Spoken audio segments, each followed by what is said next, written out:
ಬಾಬಾ ಸಾಹೇಬ್ ಅಂಬೇಡ್ಕರ್ ಅವ್ರ ಪಟ್ಟ ಸ್ಟ್ರಗಲ್ ಇದೆ ಅಲ್ವಾ, ದಟ್ ಈಸ್ ಓನ್ಲಿ ಯುನಿಕ್. ಅನೇಕ ಬೇರೆ ರೀತಿ ಚಿಂತಕರಂತೆ he was not born with a silver spoon. ಶರೀರ ಬಿಡಕ್ಕಿಂತ ಮುಂಚೆ ಆಡಿದ ಕೊನೆಯ ಮಾತು ಕಬೀರ್ ವಾಣಿನೇ ಆಗಿತ್ತು. ಅಷ್ಟೊತ್ತಿಗಾಗಲೇ ಅವ್ರು ಆಗಿದ್ರು. ಅವ್ರು ಬುದ್ಧನ ವಾಣಿಯನ್ನು ಯಾಕೆ ಹೇಳಲಿಲ್ಲ? ಹಾಗಾದ್ರೆ ಸಂವಿಧಾನದ ಶಿಲ್ಪಿಯಾಗಿದ್ದರು, ಸಂವಿಧಾನದ್ದೇ ಒಂದು ಕೊಟೇಶನ್ ಹೇಳಿಬಿಟ್ಟು ಅವ್ರು ಪ್ರಾಣ ಬಿಡ್ಬೋದಾಗಿತ್ತಲ್ಲ. ಸೀರಿಯಸ್ ಆಗಿ ಹೇಳ್ತಾರೆ ಮಾತಿದ್ದು. He was a core Hindu from the beginning till the end. ಕಾಶ್ಮೀರಕ್ಕೆ 320ನೇ ವಿಧಿಯಾಗಲಿ ಅಥವಾ ವಿಶೇಷ ಸ್ಥಾನಮಾನ ಕೊಡಬೇಕು ಅನ್ನೋದಾಗಲಿ ಡಾಕ್ಟರ್ ಅಂಬೇಡ್ಕರ್ ಅವ್ರ ಪ್ರಸ್ತಾವನೆಯಲ್ಲಿ ಇರಲೇ ಇಲ್ಲ. He was not for a separate status for Kashmir at all. ಅಖಂಡವಾದಂಥ ಒಂದು ಭಾರತೀಯ ಕಲ್ಪನೆ ಡಾಕ್ಟರ್ ಅಂಬೇಡ್ಕರ್ ಅವ್ರಿಗೆ ಇದ್ದಿದ್ದರಿಂದ he never separated economics from sociology or from history or from the poverty of the country.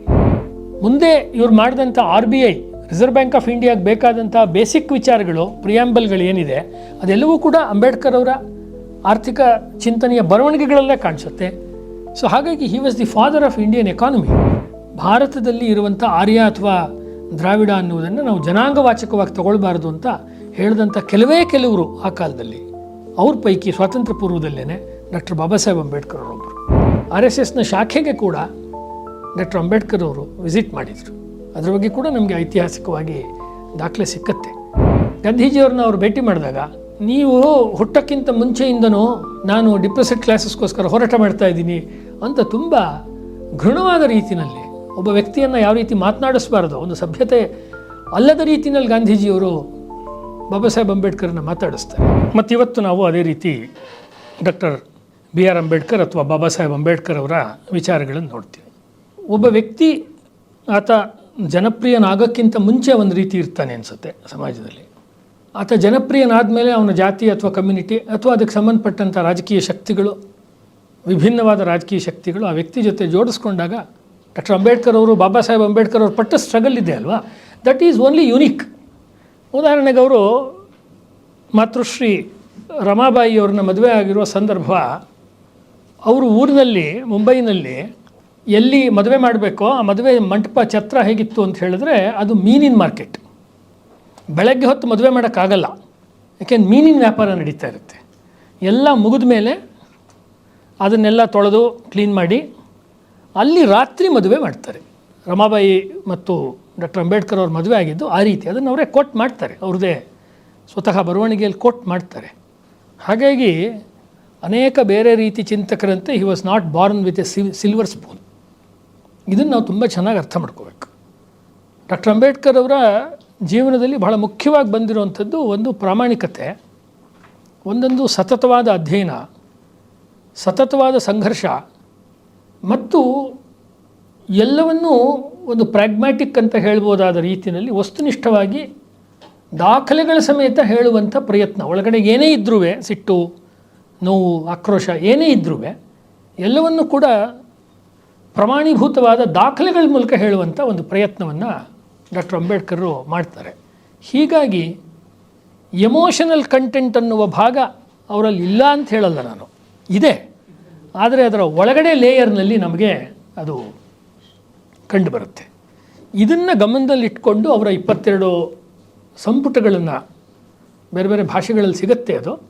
ಅದನ್ನು ನಾವು ನೋಡಿದ್ರೆ ಅಂಬೇಡ್ಕರ್ ಅವರ ಸಾಂಸ್ಕೃತಿಕ ಕಥನ ಅಥವಾ ರಾಷ್ಟ್ರೀಯ ವಿಚಾರಗಳು ಎಂಥದ್ದು ಅನ್ನೋದು ಗೊತ್ತಾಗುತ್ತೆ. ಇನ್ನೊಂದು ಬಹಳ ಮುಖ್ಯವಾಗಿ ಡಾಕ್ಟರ್ ಅಂಬೇಡ್ಕರ್ ಅವರ ಬರವಣಿಗೆಯನ್ನು, ಅವರ ವಿಚಾರವನ್ನು ನೋಡುವಾಗ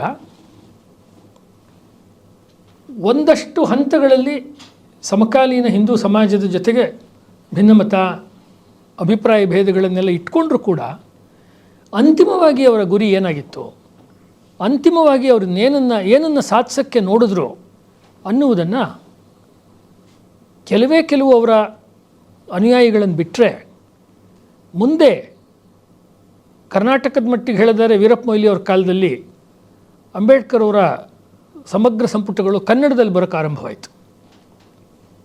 ದೇವನೂರು ಮಹಾದೇವ ಅವರು, ಸಿದ್ದಲಿಂಗಯ್ಯ ಅವರು, ಇನ್ನೂ ಉಳಿದವರೆಲ್ಲ ಆ ಕಮಿಟಿಗಳಲ್ಲಿ ಇದ್ದರು. ಆವಾಗ ಒಂದು ರೀತಿ ಅವರ ಬರವಣಿಗೆಯನ್ನು ಜನಕ್ಕೆ ತಲುಪಿಸುವಾಗ ಕೆಲವು ತಪ್ಪುಗಳು ನಡೀತು. ಅದು ಸಮಾಜದಲ್ಲಿ ರಾಷ್ಟ್ರೀಯವಾದಿ ವಿಚಾರಗಳನ್ನು ಹೇಳೋರ್ಗೂ, ಅಂಬೇಡ್ಕರ್ ವಿಚಾರ ಹೇಳೋರ್ಗೂ ತುಂಬ ಅಂತರ ಇದೆಯೇನೋ ಅನ್ನುವ ಒಂದು ಭ್ರಮೆಯನ್ನು ನಾವೆಲ್ಲ ಬಾಲಕರಾಗಿದ್ದ ಕಾಲದಲ್ಲಿ ಉಂಟು ಮಾಡಲಾಯಿತು.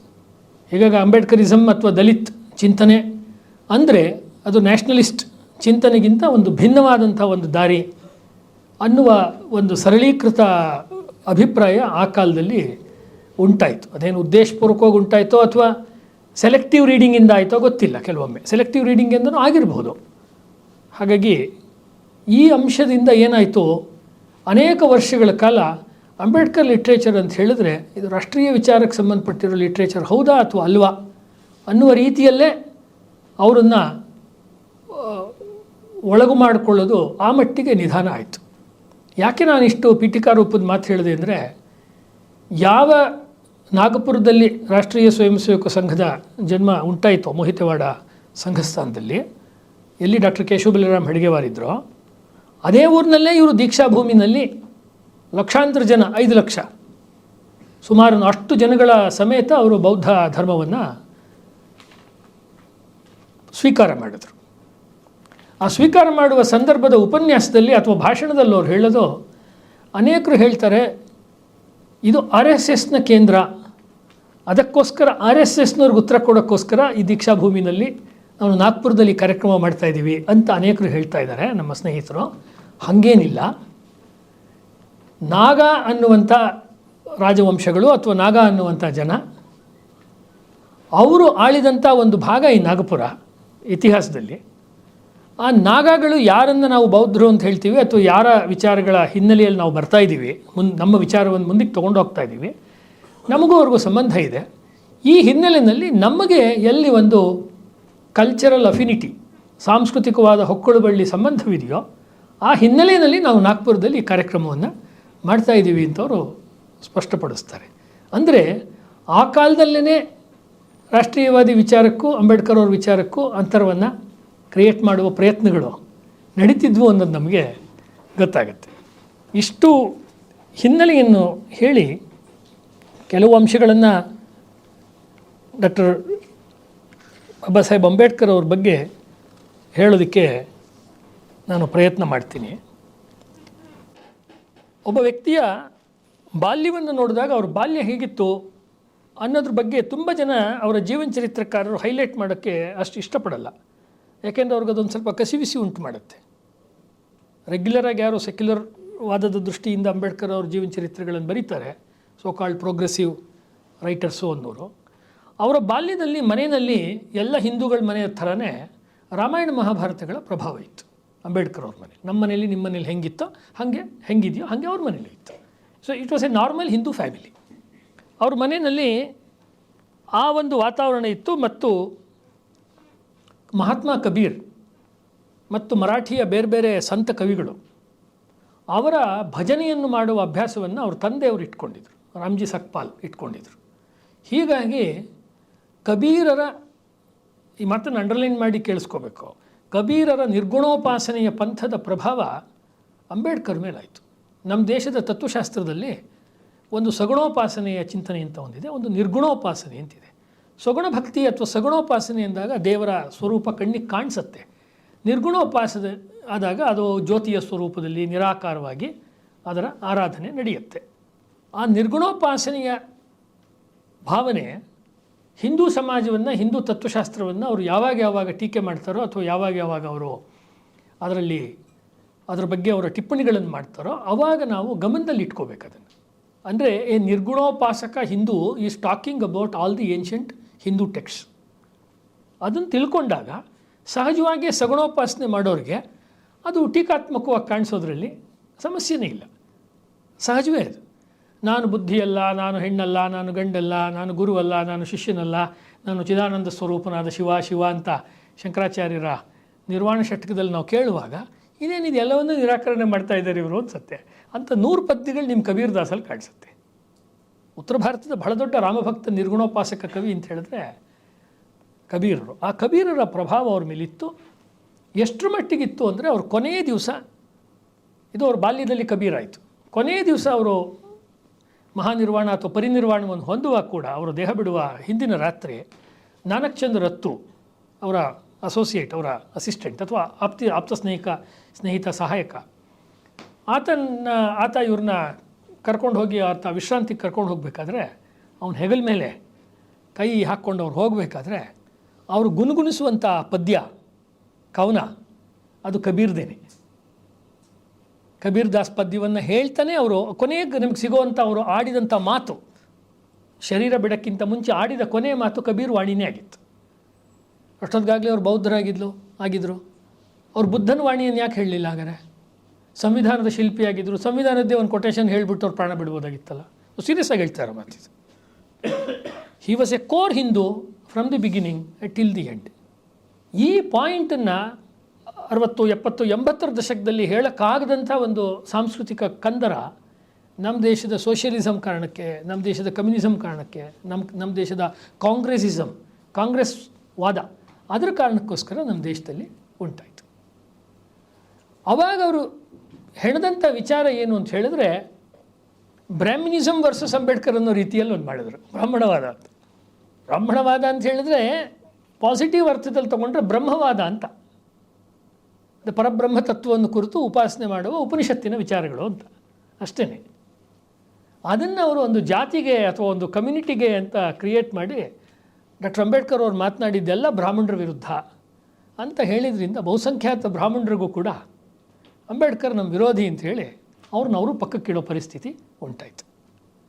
ಹೀಗೆ ಯಾವುದನ್ನು ನಾವು ಮಿಥ್ಯಾಜ್ಞಾನ ಅಂತ ಕರಿತೀವಿ ತತ್ವಶಾಸ್ತ್ರದಲ್ಲಿ, ಯಾವುದು ಇಲ್ಲವೋ ಅದನ್ನು ಇದೆ ಅಂತ ತೋರಿಸುವಂಥ ಮಂಡಿಸುವಂಥ ಒಂದು ತಂತ್ರಗಾರಿಕೆಯನ್ನು ಆ ಕಾಲದ ಇಂಟೆಲಿಜೆನ್ಷಿಯಾ, ಆ ಕಾಲದ ಒಂದು ಪತ್ರಕರ್ತರು, ಬುದ್ಧಿಜೀವಿಗಳ ವರ್ಗ ತುಂಬ ಸತತವಾಗಿ ಆ ಪ್ರಯತ್ನವನ್ನು ಮಾಡ್ತು. ಅದಕ್ಕೆ ತೀರಾ ಅಪವಾದದ ರೀತಿಯಲ್ಲಿ ಅಂಬೇಡ್ಕರ್ ಅವರ ಯಥಾರ್ಥ ಸ್ವರೂಪವನ್ನು ಹೇಳ್ತಾ ಬಂದವರು ಧನಂಜಯ ಕೀರ್ ಅವರು. ಬಾಬಾ ಸಾಹೇಬ್ ಅಂಬೇಡ್ಕರ್ ಅವರ ಗ್ರಂಥವನ್ನು ಬರೆಯೋದಕ್ಕಿಂತ ಮೊದಲು ಅವರು ಸಾವರ್ಕರ್ ಅವರ ಜೀವನ ಚರಿತ್ರೆಯನ್ನು, ವೀರ್ ಸಾವರ್ಕರ್ ಗ್ರಂಥವನ್ನು ಅವರು ಬರೆದರು. ಅದಾದಮೇಲೆ ಅವರು ಬರೆದಿದ್ದು doctor B R Ambedkar life and mission, ಈ ಪುಸ್ತಕವನ್ನು ಅವ್ರು ಬರೀತಾರೆ. ಅವರು ಧನಂಜಯ ಕೀರ್ ಅವರು ಮಾಡಿದಂಥ ಕಾಂಟ್ರಿಬ್ಯೂಷನ್ ಎಷ್ಟು ಅಂತ ನಮಗೆ ಅದರ ಡೆಪ್ತ್ ಇನ್ನೂ ಅರ್ಥವಾಗುವ ದಿನಗಳು ಬರಬೇಕಾಗಿದೆ ಅಂತ ಅನಿಸುತ್ತೆ. ಕಾಂಗ್ರೆಸ್ನವರು ನೆಹರು ಮತ್ತು ಮುಂದಿನ ನಾಯಕರ ಕಾಲದಲ್ಲಿ ಮಾಡಿದಂಥ ಅಂಬೇಡ್ಕರ್ ಅವರ ವಿಗ್ರಹ ಭಂಜನೆ, ಅದು ಮತ್ತು ನಾವು ಇವತ್ತಿರುವಂಥ ಒಂದು ಭಾರತೀಯ ಹಿಂದೂ ಪುನರುತ್ಥಾನದ ಕಾಲದ ನಡುವೆ ಈ ಕೃತಿ ಅಂದರೆ ಧನಂಜಯ ಕೀರ್ ಅವರ ಅಂಬೇಡ್ಕರ್ ಕೃತಿ ಬಂದಿಲ್ಲ ಅಂದಿದ್ರೆ ಆ ಇಡೀ ಮುಖ ನಮಗೆ ಗೊತ್ತಾಗ್ತಾ ಇರಲಿಲ್ಲ, ಅಂಬೇಡ್ಕರ್ ಅವರ ಕಾಂಟ್ರಿಬ್ಯೂಷನ್ ಏನು ಅಂತ. ಅವರು ಸಮಾಜದಲ್ಲಿ ಇರ್ತಕ್ಕಂಥ ಸಮಸ್ಯೆಗಳನ್ನು ಒಬ್ಬ ಸೋಷಿಯಲ್ ಫಿಲಾಸಫರ್ ಆಗಿ, ಸಾಮಾಜಿಕ ತತ್ವಜ್ಞಾನಿಯಾಗಿ, ಒಬ್ಬ ದೊಡ್ಡ ಎಕನಾಮಿಸ್ಟ್ ಆಗಿ ಎದುರಿಸ್ತಾ ಇದ್ದರು.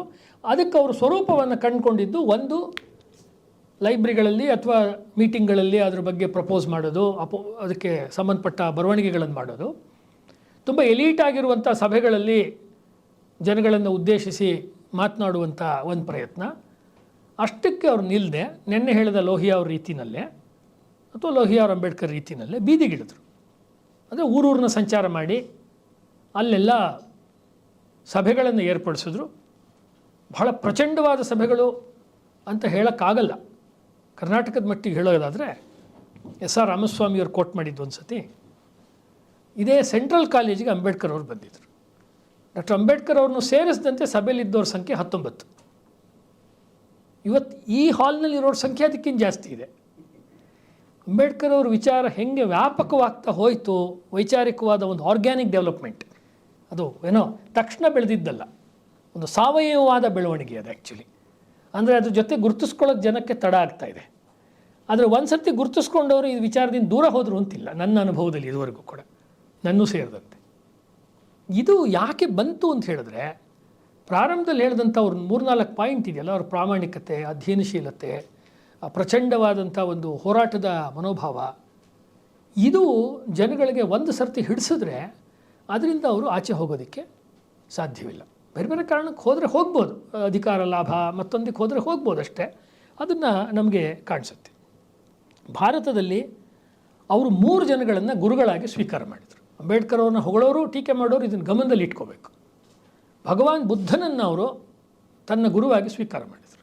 ಹಾಗಾಗಿ ಅಂಬೇಡ್ಕರ್ ಅವ್ರ ಬಗ್ಗೆ ಯಾರಿಗೆ ಏನೇ ವಿಚಾರ ಇದ್ದರೂ ಕೂಡ ಬುದ್ಧನ ವಿಚಾರವನ್ನು ಇಟ್ಕೊಂಡೇ ಅಂಬೇಡ್ಕರ್ ಅವರ, ಬಾಬಾ ಸಾಹೇಬರ ವಿಚಾರವನ್ನು ನೋಡಿದರೆ ಹೆಚ್ಚು ಲಾಭ ಆಗುತ್ತೆ. ಅದೇ ರೀತಿ ಎರಡನೇದು ಕಬೀರ್ ದಾಸ್ ಬಗ್ಗೆ ಹೇಳಿದೆ. ಕಬೀರ್ ದಾಸ್ ಮತ್ತು ಡಾಕ್ಟರ್ ಅಂಬೇಡ್ಕರ್ ಅನ್ನೋ ರೀತಿ ನಾನು ಅಧ್ಯಯನಗಳನ್ನು ಹೆಚ್ಚು ನೋಡೇ ಇಲ್ಲ. ನಾನು ಬಹಳ ಕಡಿಮೆ ಆ ರೀತಿ ಅಧ್ಯಯನಗಳು. ಯಾಕೆಂದರೆ ಅಂಬೇಡ್ಕರ್ ಅವರು ಅಂದರೆ ಗದ್ಯಮಯವಾಗೇ ಇದ್ದರು ಅಂತ ನಾವು ಅಂದ್ಕೊಂಡ್ಬಿಡ್ತೀವಿ. ಅವರು ಕಾವ್ಯಮಯವಾಗೂ ಇದ್ದರು. ವಚನಗಳದ್ದೆಲ್ಲ ಬರೆದಿದ್ದಾರೆ ಕಬೀರ್ ದಾಸ್. ನಮ್ಗೆ ಅದರದ್ದು ಕಾನ್ಸೆಪ್ಟೇ ಇಲ್ಲ. ಓಶೋ ರಜನೀಶ್ ಅವರು ಬಹಳ ಸುಂದರವಾದ ಒಂದು ಉಪನ್ಯಾಸವನ್ನು ರಜನೀಶ್ ಇವ್ರ ಬಗ್ಗೆ ಮಾಡ್ತಾರೆ, ಕಬೀರ್ ದಾಸ್ ಬಗ್ಗೆ. ಆ ಪುಸ್ತಕದ ಹೆಸರು ಬಿನ್ ಬಾತಿ ಬಿನ್ ತೇಲ್ ದಿಯಾ ಜಲೆ ರಾತೋರಾತ್. ಎಂಥ ಆಧ್ಯಾತ್ಮಿಕವಾದ ವಿಚಾರ ಅದು. ಒಂದು ದೀಪ ಉರಿತಾ ಇದೆ, ಬಿನ್ ಬಾತಿ, ಅಲ್ಲಿ ಬತ್ತಿನೂ ಇಲ್ಲ, ಬಿನ್ ತೇಲ್ ಎಣ್ಣೆನೂ ಇಲ್ಲ, ದಿಯಾ ಜಲೆ ರಾತೋರಾತ್, ದೀಪ ಮಾತ್ರ ಉರಿತಿದೆ, ಅದು ನಿರ್ಗುಣ ಜ್ಯೋತಿ ಉರಿಯುತ್ತಿದೆ ಅನ್ನೋ ರೀತಿಯ ವಿಚಾರ ಇವ್ರದ್ದಾಗಿದ್ದರಿಂದ ಅಂಥ ಅಂಬೇಡ್ಕರ್ ಅವ್ರಿಗೆ ಸಗುಣೋಪಾಸನೆಯಾಗಿ ಬುದ್ಧನ ವಿಗ್ರಹವನ್ನು ಒಪ್ಕೊಳ್ಬೇಕಾದ್ರೆ ಎಷ್ಟು ಸಂಕಟ ಆಗಿರ್ಬೋದು. ತಾತ್ವಿಕವಾಗಿ ಯೋಚನೆ ಮಾಡಿ ನೋಡಿ ನೀವು. ಯಾರು ಧ್ಯಾನ ಮಾಡ್ತಾರೆ, ಮನೆಗಳಲ್ಲಿ ಪೂಜೆ ಮಾಡ್ತಾರೆ, ಅವ್ರಿಗೆ ಸಮಸ್ಯೆ ಅರ್ಥ ಆಗುತ್ತೆ. ಇಲ್ಲಿ ಉಳಿದವ್ರಿಗೆ ಅರ್ಥ ಆಗಲ್ಲ. ಇದು ತಾನು ಮಾಡೋದು ಸಗುಣೋಪಾಸನೆ ಅಲ್ಲ, ನಿರ್ಗುಣೋಪಾಸನೆ. ಆದರೆ ಸಮಾಜಕ್ಕೆ ಯಾವ ಸಮಾಜವನ್ನು ಮುನ್ನಡೆಸಬೇಕಾಗಿದೆ, ಡಿಪ್ರೆಸ್ಡ್ ಕ್ಲಾಸಸ್ ಅಂತ ಅವ್ರು ಕರಿತಾಯಿದ್ರು. ದಲಿತ ಅನ್ನೋ ಪದ ಆ ಕಾಲದಲ್ಲಿ ಬಂದಿರಲಿಲ್ಲ. ಡಿಪ್ರೆಸ್ಡ್ ಕ್ಲಾಸಸ್ನ ಮುನ್ನಡೆಸಬೇಕಾದ್ರೆ ಅವ್ರಿಗೆ ತುಂಬ ಅರ್ಥ ಆಗುತ್ತೆ ಅಂತೇನಿಲ್ಲ. ಅವ್ರಿಗೊಂದು ಕಣ್ಣಿಗೆ ಕಾಣುವಂಥ ಒಂದು ದೈವದ ಒಂದು ಬೆಳಕಿನ ಸ್ವರೂಪ ಬೇಕು. ಆ ಬೆಳಕಿನ ಸ್ವರೂಪವಾಗಿ ಅವರು ಬುದ್ಧನ ತೆಗೆದುಕೊಂಡ್ರು. ಅಂದರೆ ಹಿಂದೂಗಳಲ್ಲೊಂದು ವಿಚಾರ ಇದೆ. ಬುದ್ಧನ ಬಗ್ಗೆ ಹೇಳಿದ ತಕ್ಷಣ ಹಿಂದೂಗಳು ಕೇಳೋ ಒಂದು ಸ್ಟಾಕ್ ಕ್ವಶ್ಚನ್, ಒಂದು ಬತ್ತಳಿಕೆಯಿಂದ ಇರುವ ರೆಡಿಮೇಡ್ ಪ್ರಶ್ನೆ ಅಂದರೆ ಬುದ್ಧ ದಶಾವತಾರದಲ್ಲಿ ಬರ್ತಾನೆ ಬರಲ್ವಾ ಅಂತ.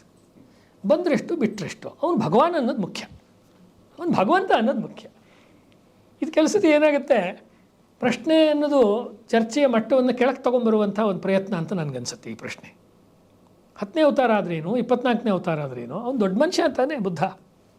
ಅದಕ್ಕೆ ನಾವು ಗೌರವ ಕೊಟ್ಟು ಅದ್ರ ಜೊತೆ ನಾವು ಸಾಗಬೇಕಾಗಿದೆಯೋ ಹೊರತು ಉಳಿದಂತೆ ವೈಷ್ಣವ ಸಂಪ್ರದಾಯ ಬುದ್ಧನ ಬಗ್ಗೆ ಏನು ಹೇಳುತ್ತೆ, ಉಳಿದಂಥ ಸಂಪ್ರದಾಯಗಳು ಏನು ಹೇಳುತ್ತೆ ಅನ್ನೋಕ್ಕಿಂತ ಬುದ್ಧ ಈ ಮಣ್ಣಿನ ಮಗ, ಈ ದೇಶದ ದೊಡ್ಡ ಮಹಾಪುರುಷ, ಈ ದೇಶದ ಋಷಿ ಅನ್ನೋದನ್ನು ನಮಗೆ ಮತ್ತೆ ನೆನಪಿಸಿಕೊಟ್ಟವ್ರು Ambedkar. This is very major cultural contribution. ಇದನ್ನು ಬೇರೆಯವ್ರು ಯಾರೂ ಮಾಡಲಿಲ್ಲ.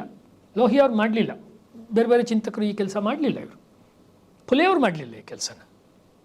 ಯಾರನ್ನ ಅವರು ತಮ್ಮ ಗುರುಗಳು ಅಂತ ತೊಗೊಂಡ್ರು, ಜ್ಯೋತಿಬಾ ಫುಲೆ ಅವ್ರನ್ನ 3ನೇ ಗುರುಗಳು, ಫುಲೆಯವ್ರು ಕೂಡ ಈ ಕೆಲಸ ಮಾಡಲಿಲ್ಲ. ಫುಲೆಯವ್ರದ್ದು ಮೋರ್ ಆಫ್ ಡಿಸ್ರಪ್ಟರ್ ಇತ್ತದು. ಇರೋದನ್ನೆಲ್ಲ ಕಿತ್ತು ಬಿಸಾಕಿ ಏನಾದ್ರು ಒಂದು ಹೊಸದನ್ನು ಕಟ್ಟೋದಕ್ಕೆ ಬೇಕಾದ ಒಂದು ವಾತಾವರಣವನ್ನು ಮಾಡಿದ್ರು. ಮತ್ತು ಫುಲೆಯವರು ದಲಿತರಲ್ಲ. ಅನೇಕ ಸತಿ ನಾವು ಫುಲೆಯವ್ರ ಬಗ್ಗೆ ಮಾತನಾಡೋ, ಫುಲೆಯವರು ದಲಿತ ಹಿನ್ನೆಲೆಯಿಂದ, ಫುಲೆಯವರು ಅಲ್ಲಿಂದ ಬಂದವರಲ್ಲ. ಅದು ಹೂವನ್ನು ಕಟ್ಟುವ ಹೂಮಾಲಿಕರಲ್ಲ, ಹುಮಾಲಿ ಆ ಜಾತಿಯಿಂದ ಬಂದವರು. ಸಾಧಾರಣವಾಗದ ಒಂದು ಒಬಿಸಿನಲ್ಲಿ ಬರುತ್ತೆ. ಆ ಹಿನ್ನೆಲೆಯಲ್ಲಿ ಬಂದವರು ಅವರು. ಹೀಗಾಗಿ ಆಧ್ಯಾತ್ಮಿಕವಾಗಿ, ಸಾಂಸ್ಕೃತಿಕವಾಗಿ ಬುದ್ಧನನ್ನು ಮತ್ತು ಕಬೀರ್ನನ್ನು ಅವರು ತಮ್ಮ ಗುರುವಾಗಿ ತಗೊಂಡ್ರು. ಸಾಮಾಜಿಕ ವೈಚಾರಿಕ ಹೋರಾಟದ ಹಿನ್ನೆಲೆಯಲ್ಲಿ ಅವರು ಇವುಗಳನ್ನು ತೆಗೆದುಕೊಂಡ್ರು, ಫುಲೆಯವ್ರ ವಿಚಾರಗಳನ್ನು ತಗೊಂಡ್ರು. ಈ ವಿಷಯವನ್ನು ನಾವು ನೋಡಿದ್ರೆ ಅಂಬೇಡ್ಕರ್ ಅವರ ತಾತ್ವಿಕ ಅಧಿಷ್ಠಾನ ಯಾವುದಿತ್ತು, ತಾತ್ವಿಕ ಹಿನ್ನೆಲೆ ಏನಿತ್ತು ಅನ್ನೋದು ಗೊತ್ತಾಗುತ್ತೆ. ಯಾಕೆಂದರೆ ಇವಾಗ ಏನಾಗಿದೆ ಅಂದರೆ, ತುಂಬ ಸರ್ತಿ ಅಂಬೇಡ್ಕರ್ ಅವ್ರನ್ನ ನೋಡಬೇಕಾದ್ರೆ as an economist, extraordinary economist, ಅದರಲ್ಲಿ 2 ಮಾತಿಲ್ಲ. ನರೇಂದ್ರ ಜಾಧವ್ ಅಂದರು ಇದೇ ಹಾಲ್ನಲ್ಲಿ ಅವ್ರ ಬಗ್ಗೆ ಅನೇಕ ಸತಿ ಉಪನ್ಯಾಸಗಳನ್ನು ಕೊಟ್ಟಿದ್ದಾರೆ. ಎಕ್ಸ್ಟ್ರಾಡಿನರಿ ಎಕನಾಮಿಸ್ಟ್ ಅನ್ನೋ ಪುಸ್ತಕವನ್ನೇ ನರೇಂದ್ರ ಜಾಧವ್ ಬರೆದಿದ್ದಾರೆ. ಭಾಳ ಒಳ್ಳೆಯ ಪುಸ್ತಕ ಅದು 2 ಮಾತಿಲ್ಲ. ಅವರಷ್ಟೇ ಆಗಿರಲಿಲ್ಲ. ಸಾಮಾಜಿಕ ವಿಚಾರಗಳ ಬಗ್ಗೆ ತುಂಬ ಬರೆದಿದ್ದಾರೆ. ಹೂವರ್ ಶೂದ್ರಾಸ್ ಅಂತ ಬರೆದಿದ್ದಾರೆ. Revolution and counter revolution Indian history ಅಥವಾ ಇಂಡಿಯನ್ ಕಲ್ಚರ್ ಬಗ್ಗೆ ಪುಸ್ತಕ ಬರೆದಿದ್ದಾರೆ. ಥಾಟ್ಸ್ ಆನ್ ಪಾಕಿಸ್ತಾನ್ ಅಂತ ಬರೆದಿದ್ದಾರೆ. ಅನೇಕ ರಾಜಕೀಯವಾದ ಸಾಮಾಜಿಕವಾದ ವಿಚಾರಗಳ ಪುಸ್ತಕಗಳನ್ನು ಅಂಬೇಡ್ಕರ್ ಅವರು ಕಾಲಕ್ಕೆ ಬರೆದಿದ್ದಾರೆ. ಆದರೆ ಅದರ ಜೊತೆಯಲ್ಲೇ ಅವರು ಗಾಂಧಿ ರಾನಡೆ ಜಿನ್ನಾ ಅನ್ನೋ ಪುಸ್ತಕವನ್ನು ಕೂಡ ಅವರು ಬರೀತಾರೆ. ಅವರು ರಾನಡೆ ಜಿನ್ನಾ ಅಂದರೆ ರಾನಡೆ ಅಂದರೆ ಅವ್ರು ತಗೊಳ್ಳೋದು ಮಹಾದೇವ ಗೋವಿಂದ ರಾನಡೆ, ಮೊಹಮ್ಮದ್ ಅಲಿ ಜಿನ್ನಾ, ಇವ್ರ ವಿಚಾರಗಳನ್ನು ತೆಗೆದುಕೊಂಡಾಗ ನಾವು ಮಾಡ್ತಿರುವಂಥ ಸಾಮಾಜಿಕ ಹೋರಾಟಕ್ಕೆ ಯಾರ್ದು ಹತ್ತಿರ ಬರುತ್ತೆ ಅಂತ ಅವ್ರು ಹುಡುಕಬೇಕಾದ್ರೆ, ಐಡಿಯಲ್ ಅಂತ ಹುಡುಕಬೇಕಾದ್ರೆ ಅವರು ಜಿನ್ನಾನ ಮತ್ತು ಉಳಿದವ್ರನ್ನ ಅವರು ಪಕ್ಕಕ್ಕಿಟ್ಟು ಅವರು ಮಹಾದೇವ ಗೋವಿಂದ ರಾನಡೆಯವ್ರನ್ನ ತೊಗೊಳ್ತಾರೆ, ಜಸ್ಟಿಸ್ ರಾನಡೆಯವ್ರನ್ನ ತೊಗೊಳ್ತಾರೆ. ತುಂಬ ಇಂಪಾರ್ಟೆಂಟ್. ಇವತ್ತು ನಮ್ಮ ದೇಶದ, ಕರ್ನಾಟಕದ ಅಥವಾ ಭಾರತದ ಸಾಮಾಜಿಕವಾದ ಅಥವಾ ವೈಚಾರಿಕವಾದ ಜಗತ್ತಿನ ಚರ್ಚೆನಲ್ಲಿ ಮಹಾದೇವ ಗೋವಿಂದ ರಾನಡೆಯವರು ಕಂಪ್ಲೀಟಾಗಿ ಆಬ್ಸೆಂಟ್ ಆಗಿದ್ದಾರೆ. ಯಾರು ಡಾಕ್ಟರ್ ಬಿ ಆರ್ ಅಂಬೇಡ್ಕರ್ ಅವ್ರಿಗೆ ತುಂಬ ಆದರ್ಶಪ್ರಾಯವಾದ ಒಂದು ಸಲ್ಯೂಷನ್ ಅಂತ ಕಾಣಿಸಿದ್ರು ಜಸ್ಟಿಸ್ ರಾನಡೆ ಅವರು ಅವ್ರಿಗೆ ಯಾಕೆ ಅಂದರೆ ಅವರು ನ್ಯಾಯಾಧೀಶರಾಗ್ತಾರೆ. ನ್ಯಾಯಾಧೀಶರಾದ ಮೇಲೆ ಯಾವ ರೀತಿ ನ್ಯಾಯದಾನವನ್ನು ಸಮಾಜಕ್ಕೆ ಪೂರಕವಾಗಿ ಕೊಡ್ಬೋದು ಅಂತ ಬ್ರಿಟಿಷ್ ಕಾನೂನಿನ ಚೌಕಟ್ಟಿನ ಒಳಗಡೆಯಲ್ಲೇ ಕಂಡುಕೊಳ್ಳೋಕೆ ನೋಡ್ತಾರೆ. ಇದು ಪಾಯಿಂಟ್ ನಂಬರ್ 1. ಇದು ಅಂಬೇಡ್ಕರ್ ಅವ್ರಿಗೆ ತುಂಬ ಇಷ್ಟ ಆಯಿತು.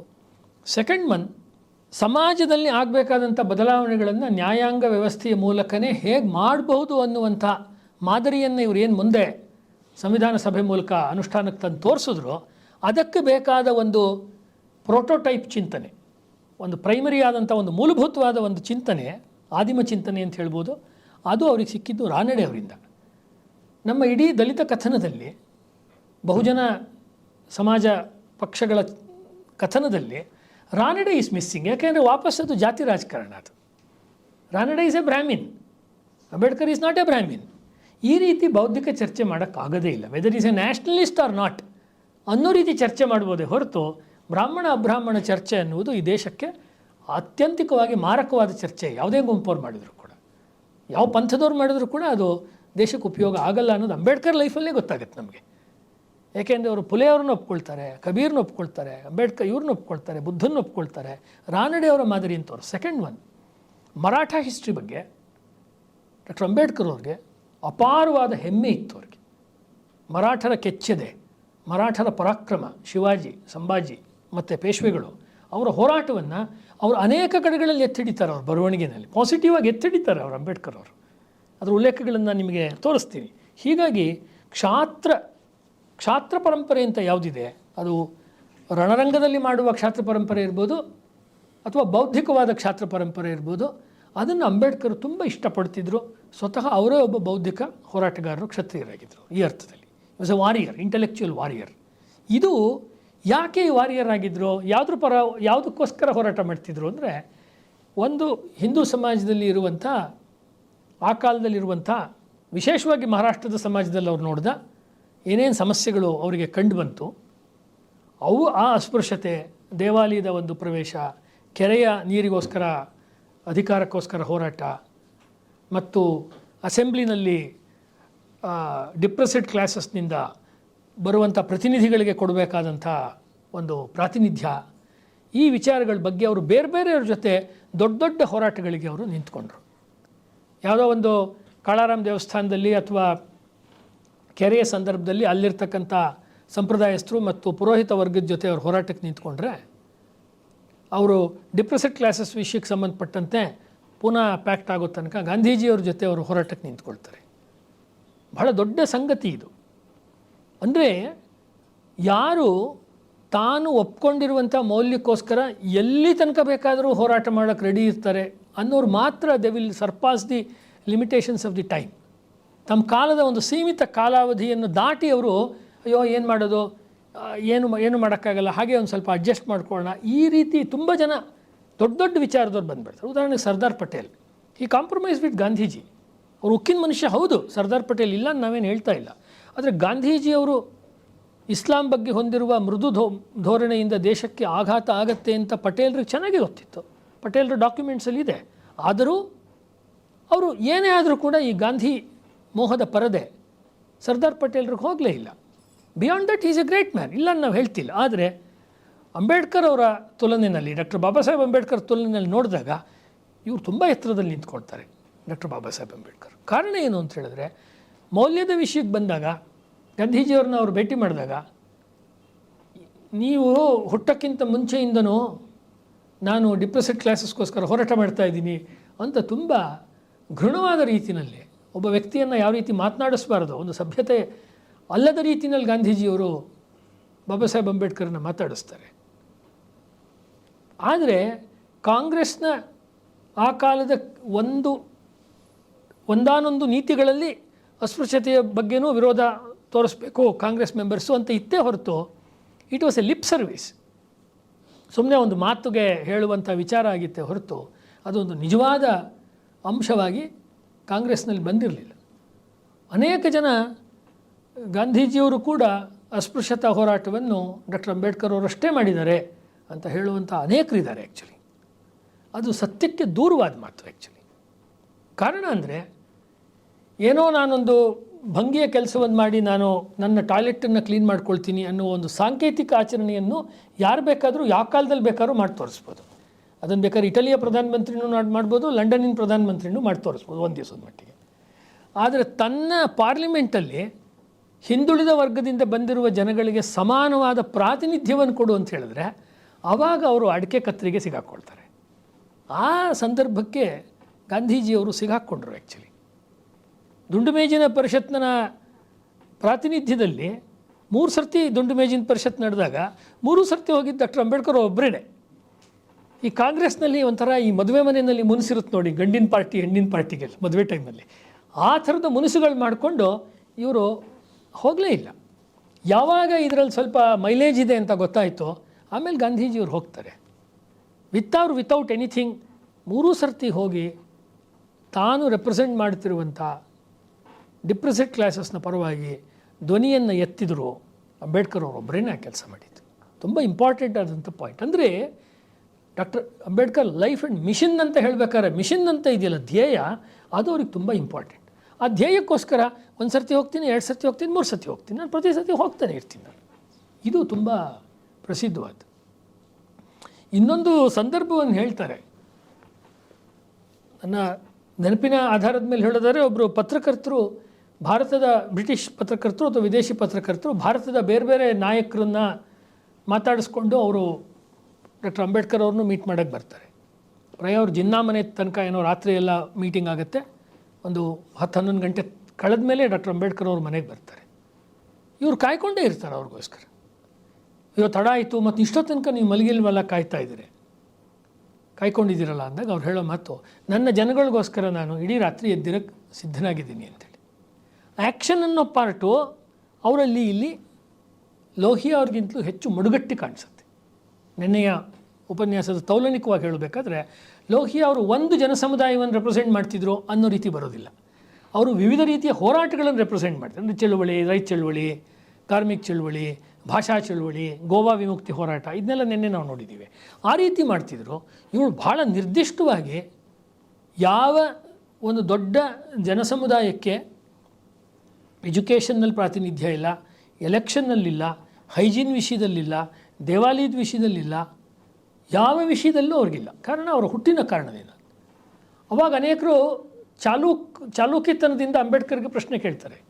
ಇಲ್ಲ ಅವರು ಸತ್ತ ದನದ ಮಾಂಸವನ್ನು ಅಥವಾ ಎಮ್ಮೆಯ ಮಾಂಸವನ್ನು ತಿನ್ನೋದ್ರಿಂದ ಆ ರೀತಿ ಕಮ್ಯುನಿಟಿಗಳನ್ನು ಮಾತ್ರ ನಾವು ಹೊರಗಿಟ್ಟಿದ್ದೀವಿ ಅಂತ. ಅವ್ರು ಹೇಳ್ತಾರೆ, ಬನ್ನಿ ನನ್ನ ಜೊತೆ ಮಾಂಸಾಹಾರವನ್ನೇ ಸ್ವೀಕಾರ ಮಾಡದೇ ಇರುವಂಥ ದಲಿತರಿದ್ದಾರೆ, ಅವ್ರನ್ನ ಯಾಕೆ ಆಚೆ ಇಟ್ಟಿದ್ದೀರ? ಇಟ್ಸ್ ವೆರಿ ಇಂಟ್ರೆಸ್ಟಿಂಗ್ ಪಾಯಿಂಟ್ ಇದು. ಅವ್ರ ಬರವಣಿಗೆಯಲ್ಲಿ ಬರುತ್ತಿದ್ದು. ಅವ್ರ ಹತ್ರ ಭೋಪಟ್ಕರ್ ಅನ್ನುವಂಥ ಇನ್ನೊಬ್ಬರು ಮಹಾರಾಷ್ಟ್ರ ಚಿಂತಕರು ಹೋಗಿ ವ್ಯಂಗ್ಯ ಮಾಡ್ತಾರೆ. ನೀವು ದೇವಾಲಯದ ಪ್ರವೇಶಕ್ಕೋಸ್ಕರ ಹೋರಾಟ ಮಾಡ್ತಾ ಇದ್ದೀರಾ, ದೇವಾಲಯದ ಹೋರಾಟ ನೀವು ಹೀಗೆ ಮಾಡಿದ್ರೆ ಒಂದು 200 ವರ್ಷ ಆಗುತ್ತೆ ನಿಮಗೆ ಅಂತ ಅವ್ರು ಕಾಲಿಳಿತಾರೆ. ನಾಳೆ ನಾವು ಸಂಘದ ಸ್ಥಾಪಕರು ಡಾಕ್ಟರ್ ಹೆಡ್ಗೇವಾರ್ ಅವ್ರ ಬಗ್ಗೆ ಕೂಡ ನೋಡಲಿದ್ದೀವಿ. ಅವಾಗ ಕೂಡ ಈ ಘಟನೆ ರಿಪೀಟ್ ಆಗ್ಬೋದು. ಈ ಮಾತು 200 ವರ್ಷ ತೊಗೋಬೋದು ಅಂತ ಹೇಳ್ತಾರೆ, ಕನಿಷ್ಠ ಪಕ್ಷ ಅಂತ ವ್ಯಂಗ್ಯ ಮಾಡ್ತಾರೆ. Ambedkar was so positive. 200 ವರ್ಷ ಆದಮೇಲೆ ಆದ್ರೂ ಅವ್ರ ಹೃದಯ ಪರಿವರ್ತನೆ ಆಗತ್ತಲ್ಲ, ದೇವಸ್ಥಾನದೊಳಗಡೆ ಸೇರಿಸ್ಕೊಳ್ತಾರಲ್ಲ. ಯಾಕೆ ಅವ್ರು ಬೌದ್ಧ ಧರ್ಮವನ್ನು, ನಾನು ಬೌದ್ಧ ಧರ್ಮನ ಬಳಸ್ತಾ ಇದ್ದೀನಿ, ನೀವು ಪ್ರಶ್ನೆ ಕೇಳ್ಬೋದು ಯಾಕೆ ಮತ ಅಂತ ಬಳಸ್ತಿಲ್ಲ ಅಂತ. ಸಾಮಾನ್ಯ ಒಂದು ಹಿಂದೂ ವಿಚಾರ ಹೇಳುವಾಗ ಬೌದ್ಧ ಮತ ಅಂತ ಅವ್ರ ಪದ ಹೇಳಿ, ನಾನು ಬೌದ್ಧ ಧರ್ಮ ಅಂತ ಹೇಳ್ತಾ ಇದ್ದೀನಿ. ಯಾಕೆ ಅಂತ ನಾನು ಆಮೇಲೆ ನನ್ನ ಕಡೆಯಿಂದ ಒಂದು ಜಸ್ಟಿಫಿಕೇಷನ್ ಕೊಡ್ತೀನಿ ಬೇಕಾದ್ರೆ. ಬೌದ್ಧ ಧರ್ಮವನ್ನು ಅವ್ರು ಸ್ವೀಕಾರ ಮಾಡ್ತಾರೆ. ಯಾಕೆಂದ್ರೆ ಬುದ್ಧ ಆ್ಯಂಡ್ ಈಸ್ ಧಮ್ಮ ಅಂತ ಅವ್ರು ಹೇಳಿರೋದು, ಬುದ್ಧ ಆ್ಯಂಡ್ ಈಸ್ ಮತ ಅಂತ ಬರೆದಿಲ್ಲ ಅವರು. ಆ ಹಿನ್ನೆಲೆಯಲ್ಲಿ ಅವ್ರು ಧಮ್ಮ ಅಂತ ಯಾಕೆ ಕರೆದ್ರು ನೋಡೋಣ. 200 ವರ್ಷ ಆದಮೇಲೆ ಅವರು ಆಗತ್ತಲ್ವ ಅಂತ ಹೇಳ್ತಾರೆ. ಆಮೇಲೆ ಅವರು ಕ್ರೈಸ್ತ ಮತವನ್ನು ಸಾಂಸ್ಕೃತಿಕ ಕಥನವಾಗಿ ಇಸ್ಲಾಂ ಅಥವಾ ಕ್ರೈಸ್ತ ಮತವನ್ನು ಸ್ವೀಕಾರ ಮಾಡೋದಕ್ಕೆ ಕೂಡ ಅವ್ರಿಗೆ ಆಹ್ವಾನಗಳು ಬಂದಾಗ ಕ್ರೈಸ್ತಕ್ಕೆ ಸಂಬಂಧಪಟ್ಟಂತೆ ನೀವು ಕ್ರಿಶ್ಚಿಯಾನಿಟಿಗೆ ಬಂದುಬಿಡಿ ಅಂತ ಹೇಳಿ ಪಿ ಎನ್ ಉಬಾಳೆ ಅವರು ಅವ್ರನ್ನ ರಿಕ್ವೆಸ್ಟ್ ಮಾಡ್ತಾರೆ. ಅದಕ್ಕೆ ಅವ್ರು ಕೊಟ್ಟಿರೋ ಆನ್ಸರ್ ಭಾಳ ಚೆನ್ನಾಗಿದೆ ಆ್ಯಕ್ಚುಲಿ. ಇವತ್ತು ಯಾರು ಜೈ ಭೀಮ್ ಅಂತೆಲ್ಲ ಅಸಾವುದ್ದೀನ್ ಓವೈಸಿ ಈ ಥರ ಗುಂಪುಗಳು ಮತ್ತು ಅನೇಕ ಕ್ರೈಸ್ತ ಪಂಗಡದ ವಿದ್ಯಾಸಂಸ್ಥೆಗಳು ಅಂಬೇಡ್ಕರ್ ಅವ್ರ ಬಗ್ಗೆ ಕಾರ್ಯಕ್ರಮವನ್ನು ಬೇಕಾದಷ್ಟು ಮಾಡ್ತಾ ತಾವು ಸ್ಲಮ್ಗಳಲ್ಲಿ ಮಾಡ್ತಿರುವ ಕನ್ವರ್ಷನ್ ಆ್ಯಕ್ಟಿವಿಟಿಗೆ ಅದಕ್ಕೊಂದು ಪುಷ್ಟೀಕರಣ ಅನ್ನೋ ರೀತಿಯಲ್ಲಿ ಅದನ್ನು ಪ್ರತಿಬಿಂಬಿಸೋದು ನಮಗೆ ಬೆಂಗಳೂರು ಮಹಾನಗರದಿಂದ ಸೇರಿ ಎಲ್ಲ ಕಡೆ ಕಾಣಿಸ್ತಾ ಇರುತ್ತೆ. ಅವ್ರ ಗಮನಕ್ಕೂ ನಾವು ಹೇಳ್ಬೋದು ಅಂದರೆ PN ಉಬಾಳೆ ಅವ್ರು ಕೊಡುವಂಥ ಉತ್ತರ ಏನು ಅಂದರೆ ಅವ್ರು ಕ್ರಿಶ್ಚಿಯನ್ರು ಉಬಾಳೆ ಕ್ರಿಶ್ಚಿಯಾನಿಟಿಗೆ ಬನ್ನಿ ಅಂತ ಕರೆದಾಗ ಅವ್ರು ಹೇಳೋದು, ಅಸ್ಪೃಶ್ಯ ಚಳುವಳಿ ಮೂಲವಾಗಿ ಇರುವುದು ಸಾಮಾಜಿಕ ಹಕ್ಕುಗಳ ಪ್ರಾಪ್ತಿಗಾಗಿಯೇ ಹೊರತು ಪಾಪ ಮುಕ್ತಿ ಅಥವಾ ಈಶ್ವರ ಪ್ರಾಪ್ತಿಗಾಗಿ ಅಲ್ಲ. ಇದು ಆಧ್ಯಾತ್ಮಿಕವಾಗಿ ನಾವೇನು ಮಾಡ್ತಾ ಇಲ್ಲ. We are very happy. ನಮಗೊಂದು ಪೂಜೆ ಪಂಥ ಅದು ಧ್ಯಾನ ಅದೆಲ್ಲ ನಮಗೆ ಗೊತ್ತಿದೆ. ಅದಕ್ಕೆ ನಾನು ಪ್ರಾರಂಭದಲ್ಲಿ ಹೇಳಿದ ಮಾತು ನೀವು ಕನೆಕ್ಟ್ ಮಾಡಿದ್ರೆ ನಿಮಗೆ ಗೊತ್ತಾಗುತ್ತೆ.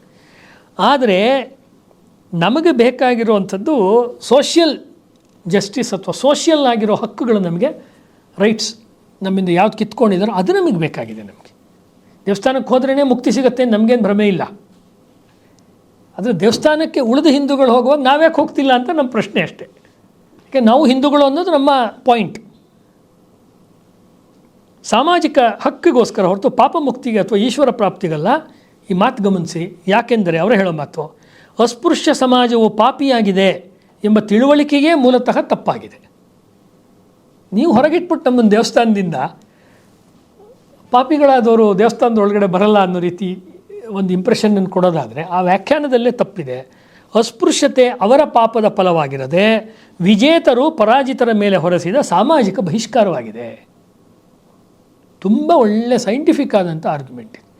ಬರಬೇಕು ಅನ್ನೋರನ್ನ ಒಳಗಡೆ ಕರ್ಕೊಳ್ಳದೆ ಅವ್ರನ್ನ ಹೊರಗಡೆ ಇಟ್ಬಿಟ್ಟು ಪಾಪಕ್ಕೆ ಭಾಜನರಾಗ್ತಾ ಇರೋದು ದಿನ ದೇವಸ್ಥಾನಕ್ಕೆ ಹೋಗ್ತಿರೋರೆ ಹೊರತು ದೇವಸ್ಥಾನದಿಂದ ಹೊರಗಡೆ ನಿಂತ್ಕೊಂಡಿರೋರಲ್ಲ.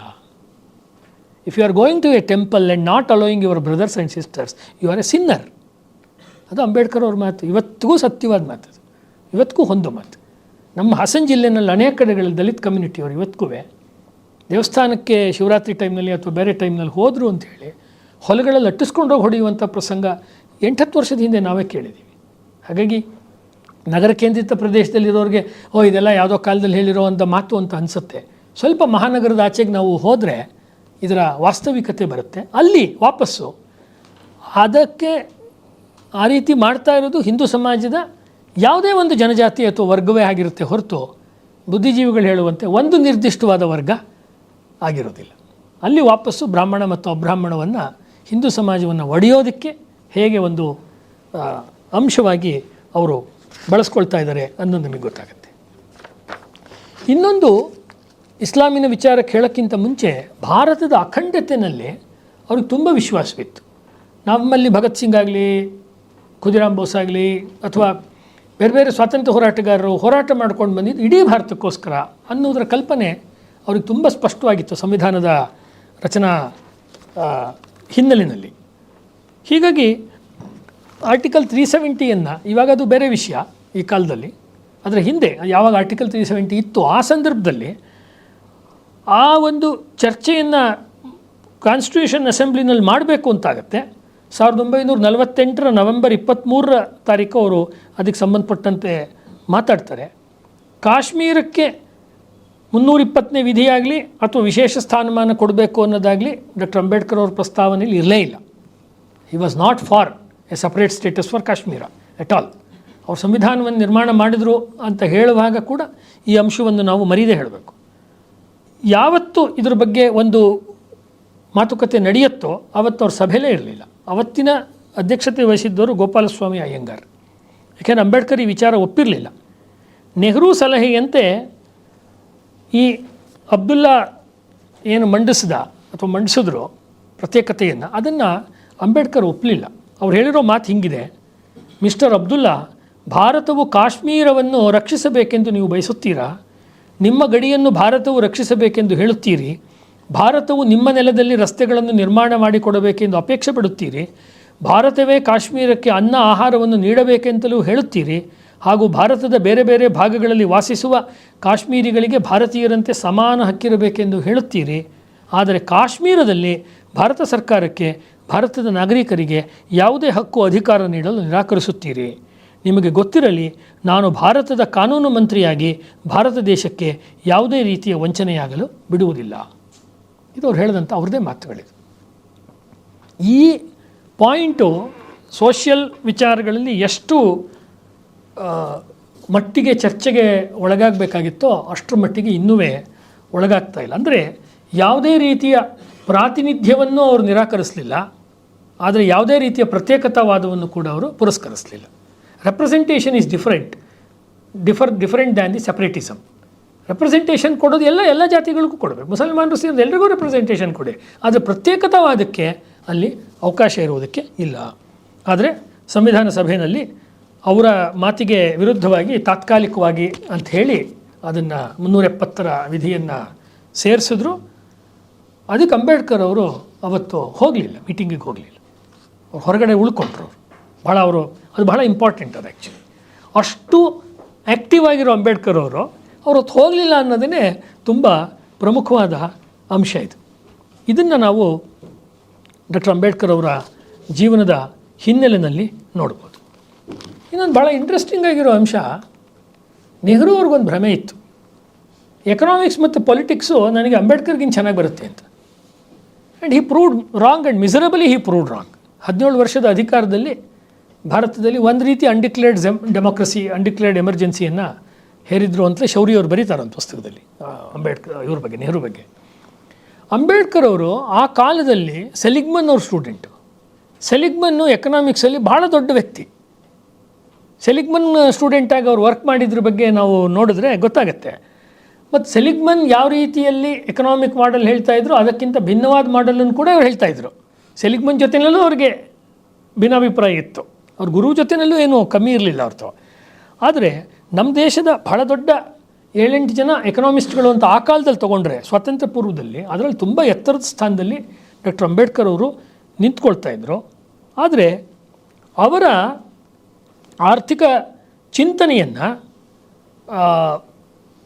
ತುಂಬ ಜನ ಇವತ್ತಿಗೂ ಕೂಡ ಪಿನ್ ಪಾಯಿಂಟೆಡಾಗಿ ಮಾತಾಡೋದು ನಮ್ಮಲ್ಲಿ ಕಡಿಮೆ. ಅಂದರೆ ನಾವು ಯಾವಾಗ ಸಾಂಸ್ಕೃತಿಕ ಕಥನ ಅಂತ ಮಾತನಾಡ್ತೀವಿ, ಅವರ ಕಲ್ಚರಲ್ ಕಾಂಟ್ರಿಬ್ಯೂಷನ್ ಅಂತ ಹೇಳ್ತೀವಿ, ಅದರಲ್ಲಿ ಅವರ ಎಕನಾಮಿಕ್ಸಿಗೆ ಸಂಬಂಧಪಟ್ಟಿರುವಂಥದ್ದು ಕೂಡ ಇದೆ.